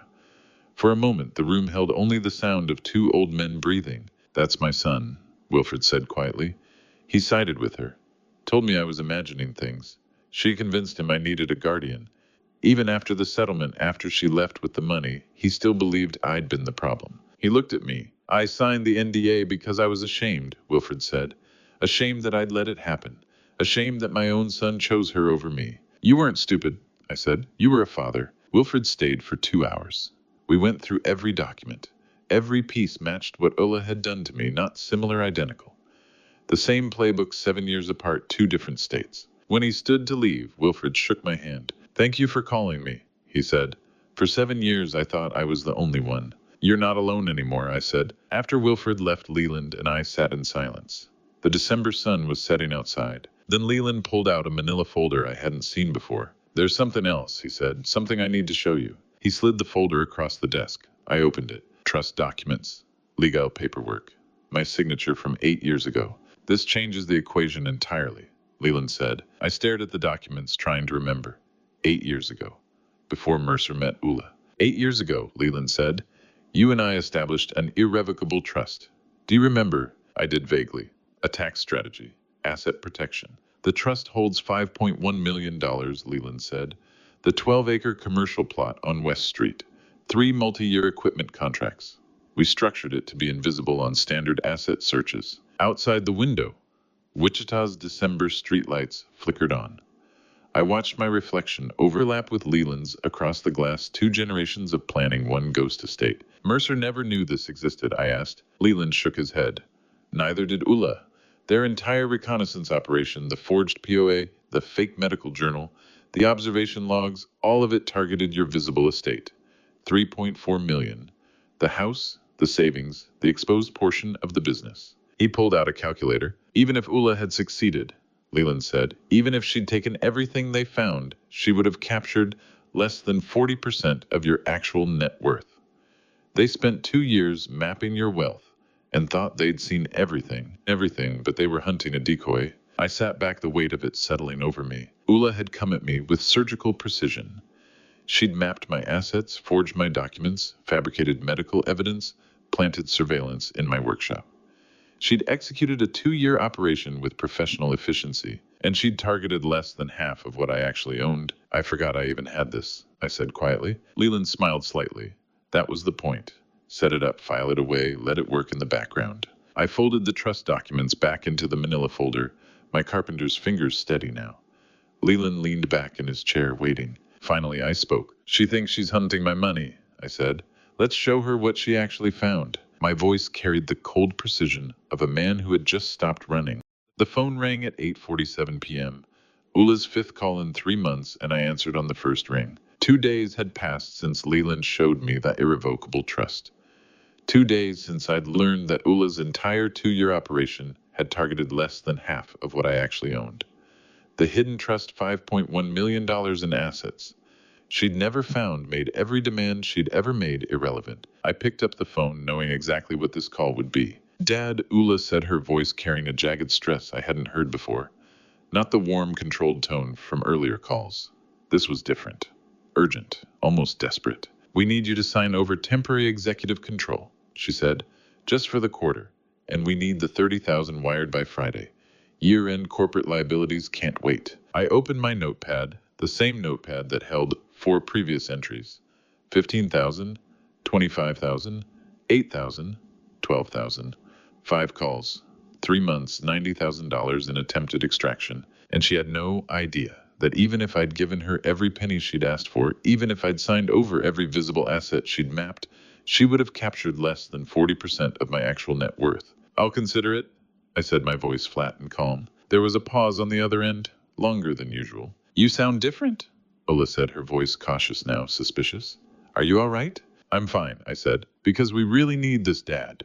The business is stretched thin right now, and Mercer's been working around the clock to keep everything stable. This would really help us get through the quarter." The same script, the same manipulation. Appeal to family loyalty. Invoke Mercer's hard work. Make me feel like saying no would be abandoning my son. But I knew now what she didn't. She was demanding money from a man who'd already won. She was threatening to take assets she'd never been positioned to steal. She was executing a plan that had been mathematically defeated before it even started. "I'll look at my accounts," I said. "I'll let you know." I hung up before she could respond. I set the phone down. Outside, Wichita's December wind rattled the kitchen window. I felt nothing. No anger. No fear. Just the cold clarity that comes when you finally understand the machine you're working with. Ula had built an elaborate operation, forged documents, fake medical evaluations, planted surveillance shell companies, a network of accomplices. Professional, systematic, precise. And she'd aimed it at a decoy. I opened the notepad and wrote, "Dec 18, 8:47 p.m., 30 Capus Temp Executive Control, year-end liabilities, call number 5, total attempted 90K. I closed the notepad and set it on the kitchen table beside the stack of evidence folders. Forged power of attorney, Delaware LLC documents, the 47-page fake observation journal from Dr. Walsh, Murray Archer's immunity agreement with Ula's email confession, Wilfred Trent's Missouri archive, the irrevocable trust documents showing the $5.1 million she'd never found. The work was finished. The evidence was compiled. The federal warrants were being drafted. Tomorrow morning, the trap would spring. I sat at that kitchen table for a long time, looking out at the bare oak tree in the yard. The same tree Edith had planted 25 years ago. The same tree I'd looked at every morning since she died. I thought about the promise I'd made at her bedside 12 years ago. She'd been dying, pancreatic cancer, the kind that moves fast and doesn't give you time to prepare. She'd known she was leaving me alone with a 22-year-old son who hadn't learned how to fail yet. "Let him be uncomfortable sometimes," she'd said, her voice weak but clear. "Don't protect him from every hard thing. Let him feel the weight of his choices." I'd nodded. I'd meant it. I'd promised. And then she'd died, and I'd broken that promise every single day for 12 years. I'd cushioned Mercer from every hardship. I'd funded every failure. I'd wired money every time he called. I'd protected him from the weight of his choices because I couldn't bear the thought of him struggling alone. I'd promised her I'd protect him from hard things. That's the promise I broke. But that wasn't what she'd asked for. She'd asked me to let him be uncomfortable, to let him learn, to let him feel the consequences of his decisions. And tomorrow I would finally keep that promise. Not to punish him, not to destroy him, but to salvage what was left of his character, to show him what he'd become, to force him to see the unvarnished weight of the choices he'd made. Tomorrow I keep the one she actually asked for. A machinist doesn't sharpen his tools. The morning of a job, he sharpens them the week before, then sleeps. I'd spent 3 months building this case. 3 months documenting every extortion call, every forged signature, every fraudulent document. 3 months gathering witnesses, securing cooperation agreements, working with federal investigators. The tools were sharp. The plan was ready. The evidence was ironclad. All that remained was execution. I stood up from the kitchen table and walked through the house, turning off lights. The living room, the hallway, the small office where I'd first opened that desk drawer and found my red ink notes from weeks of subconscious suspicion. I brushed my teeth, set my alarm for 600 a.m., climbed into bed. The same bed I'd shared with Edith for 35 years. The same bed where I'd lain awake the night she died, wondering how I'd raise our son alone. But tonight I didn't lie awake. I turned off the lamp at 9:53 p.m. and closed my eyes. I went to bed at 10:00, I would say later, slept soundly. A machinist knows how to rest before a heavy production shift. Tomorrow morning the shift would begin. I sat in my truck at 9:45 a.m., staring at the glass. High-rise where my son worked, briefcase humming faintly on the passenger seat. The alarm had gone off at 6:00. I'd slept soundly. A machinist knows how to rest before a heavy production shift, and that's what today was, a shift. Not revenge, not punishment, just the precise execution of work that needed doing. I'd driven to the parking lot outside Murray Archer's office building where Mercer and Ulla had scheduled this morning's meeting. The building was downtown Wichita, 12 floors of glass and steel. The kind of place that made my flannel shirt and muddy boots look exactly like what Mercer thought I was an embarrassment. The briefcase sat beside me, the same scuffed leather case Boyd had wired weeks ago. Inside, the recording device hummed softly. 12 indexed folders sat ready, each one labeled with precision. Every piece of evidence I'd gathered over 3 months, organized the way a machinist organizes his tools by the order they'd be needed. My earpiece crackled. Leland's voice calm and professional. KBI and FBI are in position, he said. Tamara has the warrant. You're clear. The briefcase was feeding directly to them. Every word spoken in that conference room would be recorded both by my device and by law enforcement, staging 2 blocks away. Real-time probable cause building with every sentence Ulla spoke. I reached up and removed the earpiece, tucking it into my jacket pocket. One more time, I said quietly to myself. I grabbed the briefcase and walked toward the building entrance. The elevator ride to the 12th floor took 43 seconds. I counted them. A machinist counts everything: time, measurements, tolerances. It's how you know when something's wrong. It's how you know when something's about to break. The doors opened onto a carpeted hallway. Murray Archer's firm occupied the entire floor. I walked past the reception desk. The young woman behind it looked at me with polite confusion, but didn't stop me, and followed the hallway to the conference room Leland had identified. The door was open. They were already inside. Mercer, Ulla, Murray Archer sitting at the head of the table with documents spread out in front of him. I walked in and set the briefcase on the conference table. Ulla looked up, her face shifting through several expressions in quick succession. Surprise, calculation, then the smooth, controlled smile. Dad, she said warmly, thank you for coming. This is just a routine medical power of attorney. Your father needs assistance with some financial decisions, and we want to make sure everything's handled properly. She slid a document across the table toward me. Temporary power of attorney, medical necessity, emergency provisions. I didn't touch it. Instead, I popped the latches on the briefcase. The sound was loud in the quiet room. 2 metallic clicks. I opened it and pulled out the first folder. Folder 1. I said, my voice calm and precise. Forged signature analysis. The power of attorney you filed in August wasn't signed by me. The notary who stamped it never met me. Felony violation of the Kansas Notary Public Act. I set it on the table and pulled out the second folder. Folder 2, Delaware Shell Company registration, showing you as the incorporator under your maiden name. The LLC that purchased my East Workshop wasn't a third party. It was you.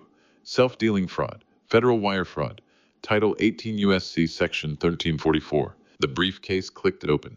12 folders, 12 years of marriage, 1 file for every year Mercer chose her. I pulled out the third folder. Folder 3, email correspondence where you explicitly instructed your attorney. I glanced at Murray Archer, whose face had gone pale. That the old man doesn't read the fine print. Premeditated criminal intent in writing. Fourth folder, the fabricated 47-page medical observation journal you presented to 3 different physicians. Professional fraud designed to establish false grounds for guardianship. Fifth folder, audio recordings of 5 extortion calls over 3 months, demanding $90,000 in total.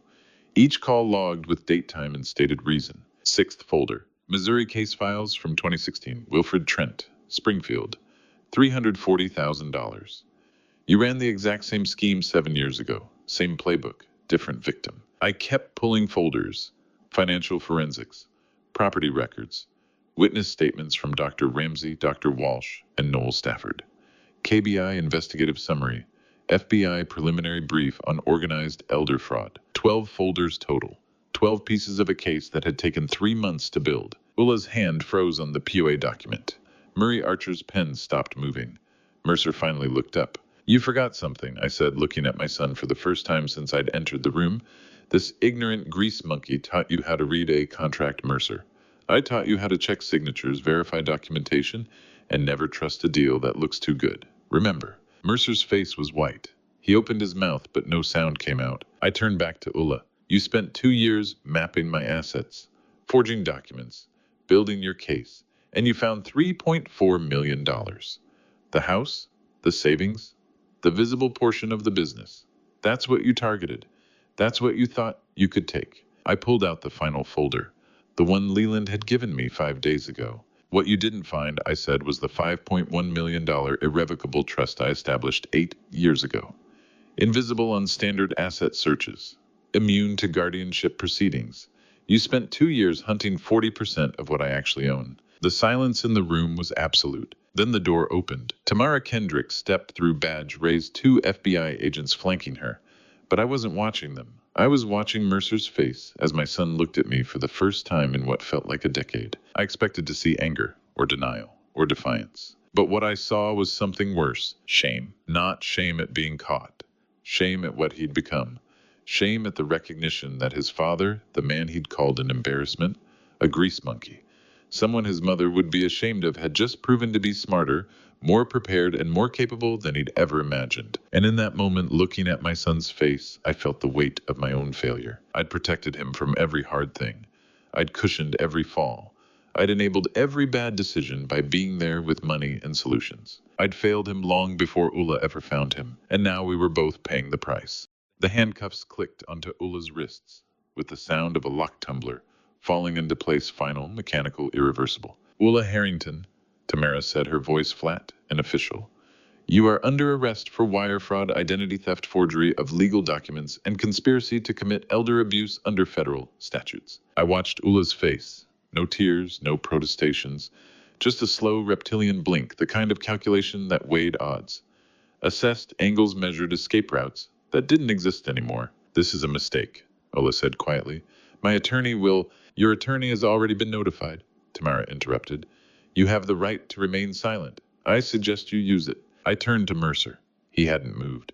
He sat in that leather chair with his hands flat on the table, staring at the 12 folders, like they were landmines that had already detonated. His face was ashen. His jaw worked silently. I waited for him to say something, to defend her, to accuse me, to do anything. He just collapsed inward, shoulders, folding head, dropping hands, sliding off the table to hang limp at his sides. That silence was the first twist. I'd prepared for his anger, his denial, his rage. I hadn't prepared for him to break. Tamara guided Ulla toward the door. 2 FBI agents flanked them. Ulla glanced back once, not at Mercer, but at me. Her eyes were cold and sharp, and in that moment, I understood something fundamental. She didn't regret what she'd done. She regretted getting caught. The door closed. The conference room went silent, except for the faint hum of fluorescent lights overhead. I gathered my 12 folders, stacking them with the same mechanical precision I'd used to arrange them. Each folder was a year of my life, a piece of trust. She'd weaponized a lesson Mercer should have learned, but hadn't. "Dad," Mercer whispered. I stopped, didn't turn around. "I didn't know," he said. "I swear to God, I didn't—" "You didn't ask," I said. I walked out. A machinist knows the difference between breaking a part and breaking a person. Metal snaps. People fracture along invisible fault lines, and the damage doesn't show until years later. I sat in my truck for 30 minutes in that parking lot, briefcase on the passenger seat, hands on the steering wheel. The engine wasn't running. I just sat there. I'd won federal charges, forensic evidence, witness testimony, asset freezes. Everything I'd built over 4 months had worked exactly as designed. I felt nothing, no triumph, no relief. Just an expansive mechanical emptiness, the kind you feel when you finish a 40-year project and realize the work was all you had. I started the truck and drove, not home, not to Hugh's office, not to the police station. I drove to workshop number 1. The building stood silent on 3rd Street, Wando's dark parking lot, empty. The court order had frozen everything, no sales, no transfers, no operations.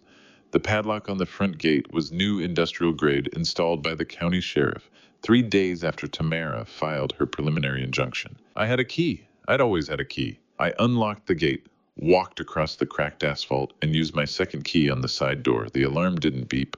Ula had canceled the security contract 6 months ago to reduce overhead. Inside the workshop smelled like oil and rust and 40 years of sweat. The machines sat silent, the Bridgeport mill, the Logan lathe, the surface grinder I'd bought used in 1985 and rebuilt twice. Dust covered everything. The fluorescent lights overhead flickered when I hit the switch, casting long shadows across the concrete floor. I walked the perimeter, slowly touching each machine. My hands knew these tools better than they knew anything else. The lathe's handwheel, worn smooth from 10,000 adjustments. The mill's quill lever, slightly bent from the time I'd torqued it too hard on a difficult cut. The grinder's magnetic chuck, scarred from decades of workpieces. Edith used to say I loved these machines more than I loved people. She wasn't entirely wrong. Figured I'd find you here? I turned. Boyd Townsend stood in the doorway, hands in his pockets, face lined and tired. He'd retired 2 years ago after 30 years on this floor. Door was open, he said. Court order, I said. Building's frozen. Frozen don't mean empty. Boyd walked to the old workbench in the corner and pulled 2 Coca-Colas from the mini-fridge. The same fridge that had been there since 1987. He handed me one. We drank in silence for a minute. Heard they arrested her, Boyd said finally. This morning, I said. Federal agents, wire fraud, identity theft, forgery. Tamara says it's a 10-year case. Boyd nodded slowly. Good. Is it? He looked at me.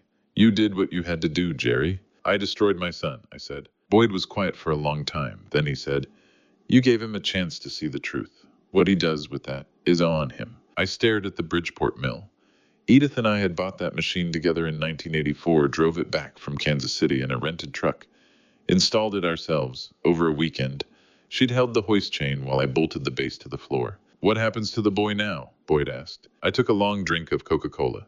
It was cold and sharp and familiar. The second twist came then, not as a shock, but as a quiet realization. I'd spent 4 months building a case to destroy Ula. I'd documented every fraud, every lie, every theft. I'd treated it like a machining project measured, twice cut, once no margin for error. But I'd never built a blueprint for what came after, until now. Don't know yet, I said slowly, but I'm working on a blueprint. Boyd looked at me, then nodded. He finished his Coke, set the empty bottle on the workbench, and walked toward the door. Door's open if you need it, he said. He left. I stood alone in workshop number 1, surrounded by silent machines and 40 years of memory, and started sketching the plan in my head. The phone rang at 9:00 p.m., and I knew before I picked up who would be on the other end. I was still at workshop number 1, sitting at the old workbench with Boyd's empty Coca-Cola bottle beside mine. The blueprint I'd been sketching in my head had started to take shape, not complete, but clear enough to see the foundation. The phone rang 3 times before I answered. Dad? 1 syllable. Just that. 10 seconds of silence on the line, then my son's voice breaking on a single word he hadn't used in years, not since Edith's funeral, maybe longer. I pressed the phone harder against my ear and waited. I don't even know what to say to you, Mercer whispered. His voice was raw, stripped down to something I hadn't heard since he was a boy. The sound he'd made at 14 when he'd crashed my truck into the fence and thought I'd never forgive him. Vulnerable, afraid, human. Then don't say anything tonight, I said quietly. Another long silence. I heard him breathing, heard something that might have been a sob or just the catch of exhaustion. I didn't know, he said. I swear to God, Dad, I didn't. I know. 2 words. I'd spent 4 months documenting every lie Ula had told, every fraud she'd committed, every asset she'd stolen. I'd built a federal case brick by brick, folder by folder, witness by witness. And in all of that evidence, in all those emails and bank statements and forged documents, there wasn't a single piece that implicated my son. He'd been blind, arrogant, willfully ignorant, but not complicit. Go to sleep, I told him. Tomorrow is a long day. Dad, sleep, Mercer. I hung up before he could say anything else. I sat in that dark workshop for another 10 minutes, phone still in my hand, staring at the silent machines. Then I locked up, drove home, and pulled out clean paper from Edith's old desk. I wrote for 2 hours. A machinist. Builds from blueprints, precise measurements, tolerances, material specifications. Every cut is calculated. Every dimension is verified. A father builds from scratch. Leland called the next morning at 7:30 a.m. FBA filed formal charges overnight, he said without preamble. 5 federal counts: wire fraud, elder financial exploitation, identity, theft, conspiracy, and obstruction. She's looking at 60-plus years if convicted on all counts. I was drinking coffee at the kitchen table, the 2 pages I'd written the night before spread in front of me. I'd slept 4 hours. Bail hearing, I asked. Set for Monday. Tamara says the prosecutor will argue flight risk. Ula has no local family significant liquid assets, hidden offshore, and a history of using false identities. They'll ask for no bail. Good, I said. Leland was quiet for a moment. Then there's more. You need to hear this. I set my coffee down. Ula has a 4-year-old child in Oklahoma, Leland said. The Missouri victim's family confirmed it. The child's father is the son of the man Ula defrauded 5 years ago before she ever met Mercer. Same playbook, fake credentials, forged trust documents, shell companies. She walked away with $800,000 and left that family destroyed. I stared at the kitchen wall. The same wall where Edith had hung a photo of Mercer at his high school graduation cap and gown-wide smile, the whole world ahead of him. Does Mercer know? I asked. Not yet, Leland said, but he will. The FBI is interviewing the Oklahoma family today. It'll be in the formal indictment. I closed my eyes. There's more, Leland continued. The banks froze all of Ula's accounts yesterday, personal business joint accounts with Mercer.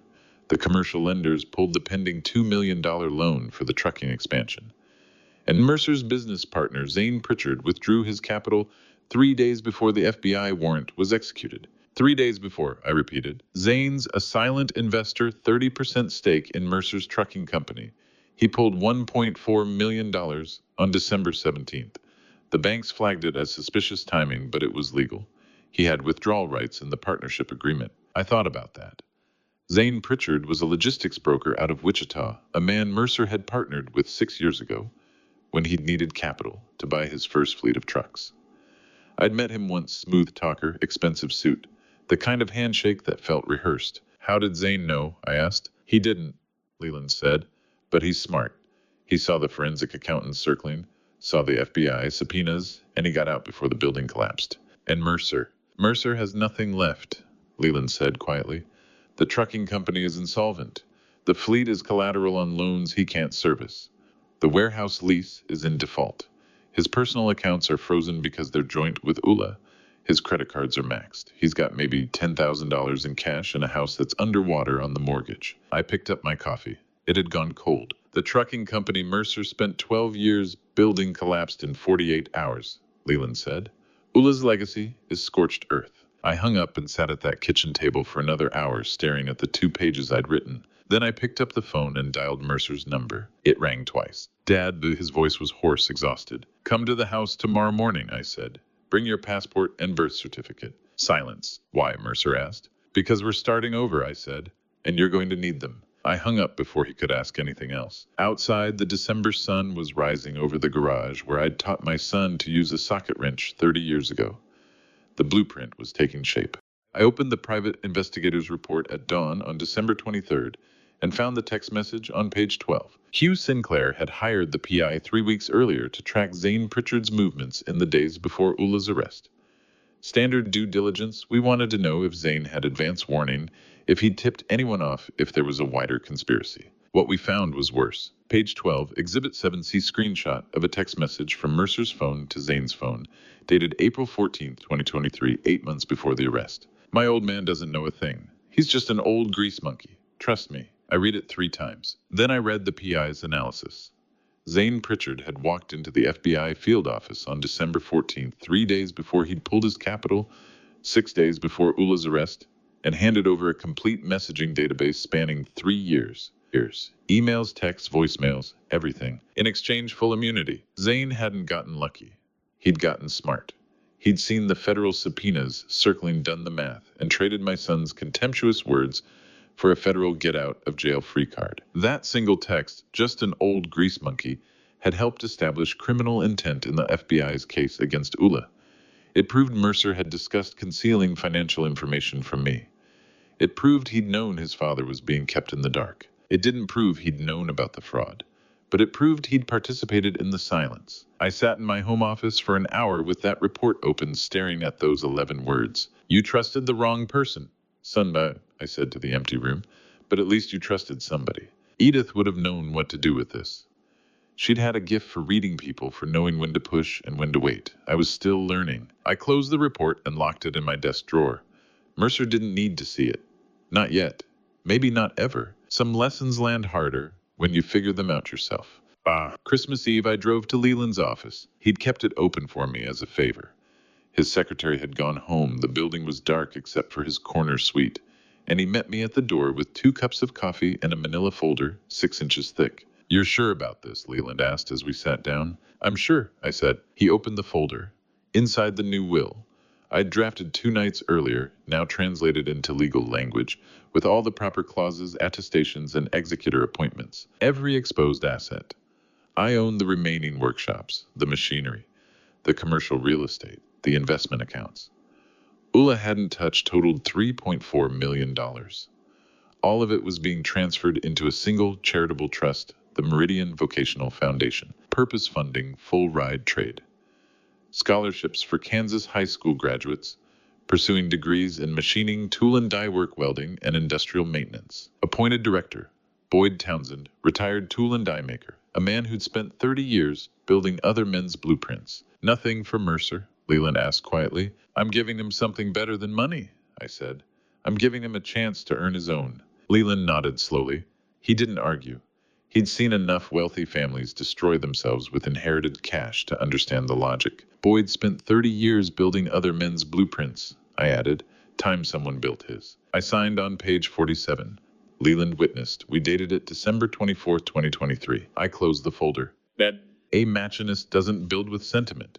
He builds with measurements, tolerances, clean edges. You can't weld 2 pieces of steel together with good intentions.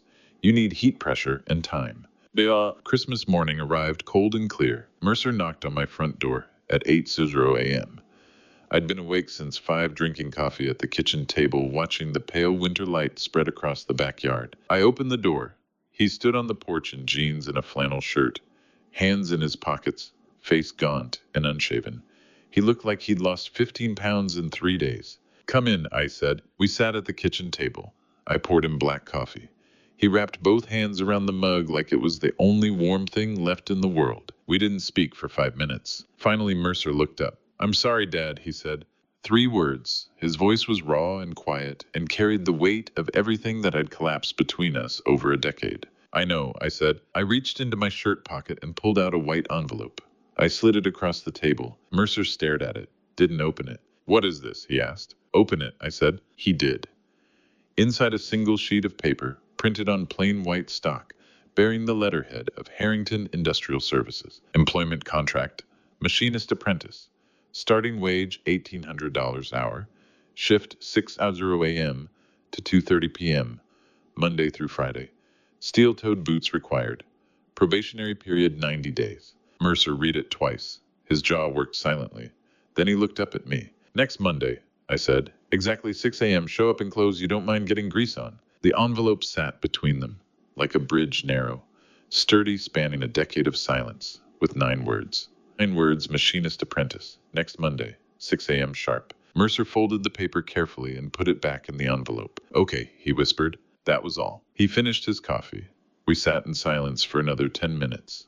Then he stood, nodded once, and walked to the door. I didn't hug me, didn't shake my hand, didn't say Merry Christmas. He just left. I stood at the kitchen window and watched him drive away. Then I looked out at the bare oak tree in the backyard, its branches black against the pale December sky. Edith's last words 3 years ago in the hospice room. "Let him be uncomfortable sometimes, Jerry. That's how people grow." Finally, I'd kept the promise. I stood in the pantry on Christmas afternoon and pulled out the bottle of Kentucky bourbon I'd hidden on September 1st. The house was quiet. Mercer had left 2 hours earlier without looking back. The kitchen table still held 2 coffee mugs, one empty, one half full and cold. Outside, the December light was fading early, casting long shadows across the garage where I'd taught a 7-year-old boy how to hold a screwdriver. I carried the bourbon to my office. The desk drawer where I'd kept 4 months of documentation sat empty now. Every folder, every receipt, every forged signature transferred to FBI custody 3 days ago. The room felt lighter without that weight. I opened the bourbon and found the note I'd taped to the neck on the first day of this whole mess, written in my own handwriting. "Pop it when the job is done. September 1st. The day Tom Foster had called about the unauthorized workshop sale. The day I'd realized my daughter-in-law was a thief and my son was blind. The day I'd started building the case that would destroy them both. I'd been planning this reckoning for 4 months.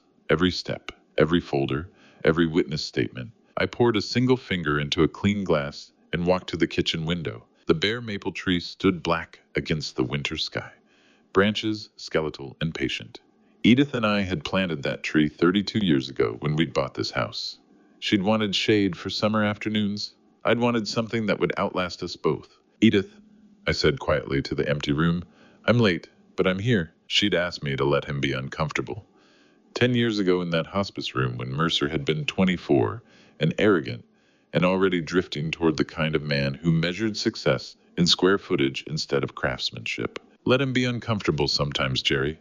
That's how people grow. I'd failed that promise. I'd watched him marry Ula, watched him build an empire on borrowed capital and my stolen assets, watched him call me an old grease monkey behind my back, and I'd done nothing. Until now, I took a slow sip of bourbon. It burned clean and sharp the way good whiskey should. Outside the light kept fading. 2 days later, I drove to workshop number 1 in the pale afternoon. The court had released the freeze order on December 22nd. The building was mine again, legally and completely. I'd spent the morning organizing the apprentice workstation, a standard red Craftsman. Toolbox, 24 inches wide, filled with the basics. Socket set combination wrenches, screwdrivers, pliers, hex keys, tape measure level. Everything a man needed to start learning. Boyd was there when I arrived, leaning against the Bridgeport mill with a Coca-Cola in one hand. You think he'll clock in Monday? Boyd asked. I set the wrench in slot 17 exactly where it belonged and closed the drawer. If he crosses that threshold, I said, I train him from baseline. Smallest machine, smallest task, no shortcuts. Boyd nodded slowly. Think he can learn? I looked at the red toolbox, new and clean and waiting. A man who's never held a wrench will never understand why the machine runs, I said. But if he's willing to pick one up, I'll teach him. A machinist doesn't fix broken things. He builds new ones from clean material. Monday morning, December 29th.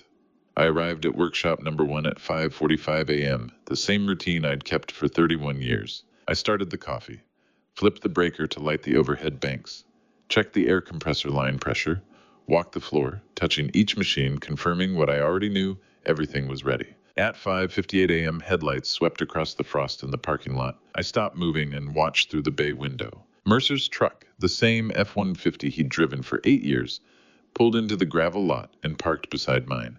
The engine cut. The door opened. My son stepped out. Denim jeans, heavy flannel shirt, steel-toed work boots that looked brand new. His breath misted in the cold morning air.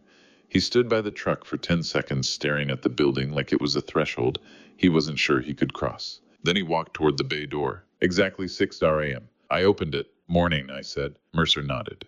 Didn't smile. Didn't apologize. Just stepped inside and looked around at the machines he'd tried to sell 4 months ago without understanding what any of them did. Coat on the hook, I said. Gloves in the drawer if you need them. He hung his coat. I handed him a pair of work gloves, canvas palms, leather reinforcement size large. Then I walked to the air compressor in the corner, a 60-gallon Ingersoll Rand that had been running since 1996. Internal filter is choked, I said without preamble. I'm showing you once. Mercer followed me, knelt down on the concrete floor beside the machine. Show me, he said quietly. I opened the access panel, pulled the filter, housing and laid out the steps, release valve, drain moisture, remove filter, inspect gasket, install new filter, close housing, test pressure. Mercer watched, didn't interrupt, didn't ask why, just watched the way I moved, the way I checked tolerances, the way I confirmed each step before moving to the next. When I finished, I handed him a 3/8-inch ratchet. Your turn, I said. Drain valve bottom left. The wrench clicked into his palm. 34 years old. No calluses.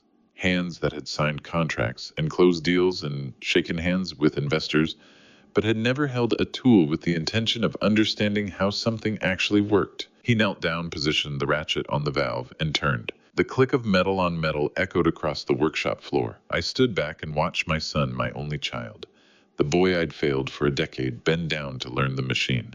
Not to sell it, not to liquidate it, not to convert it into capital, to understand it. His mother had asked for a promise 10 years ago.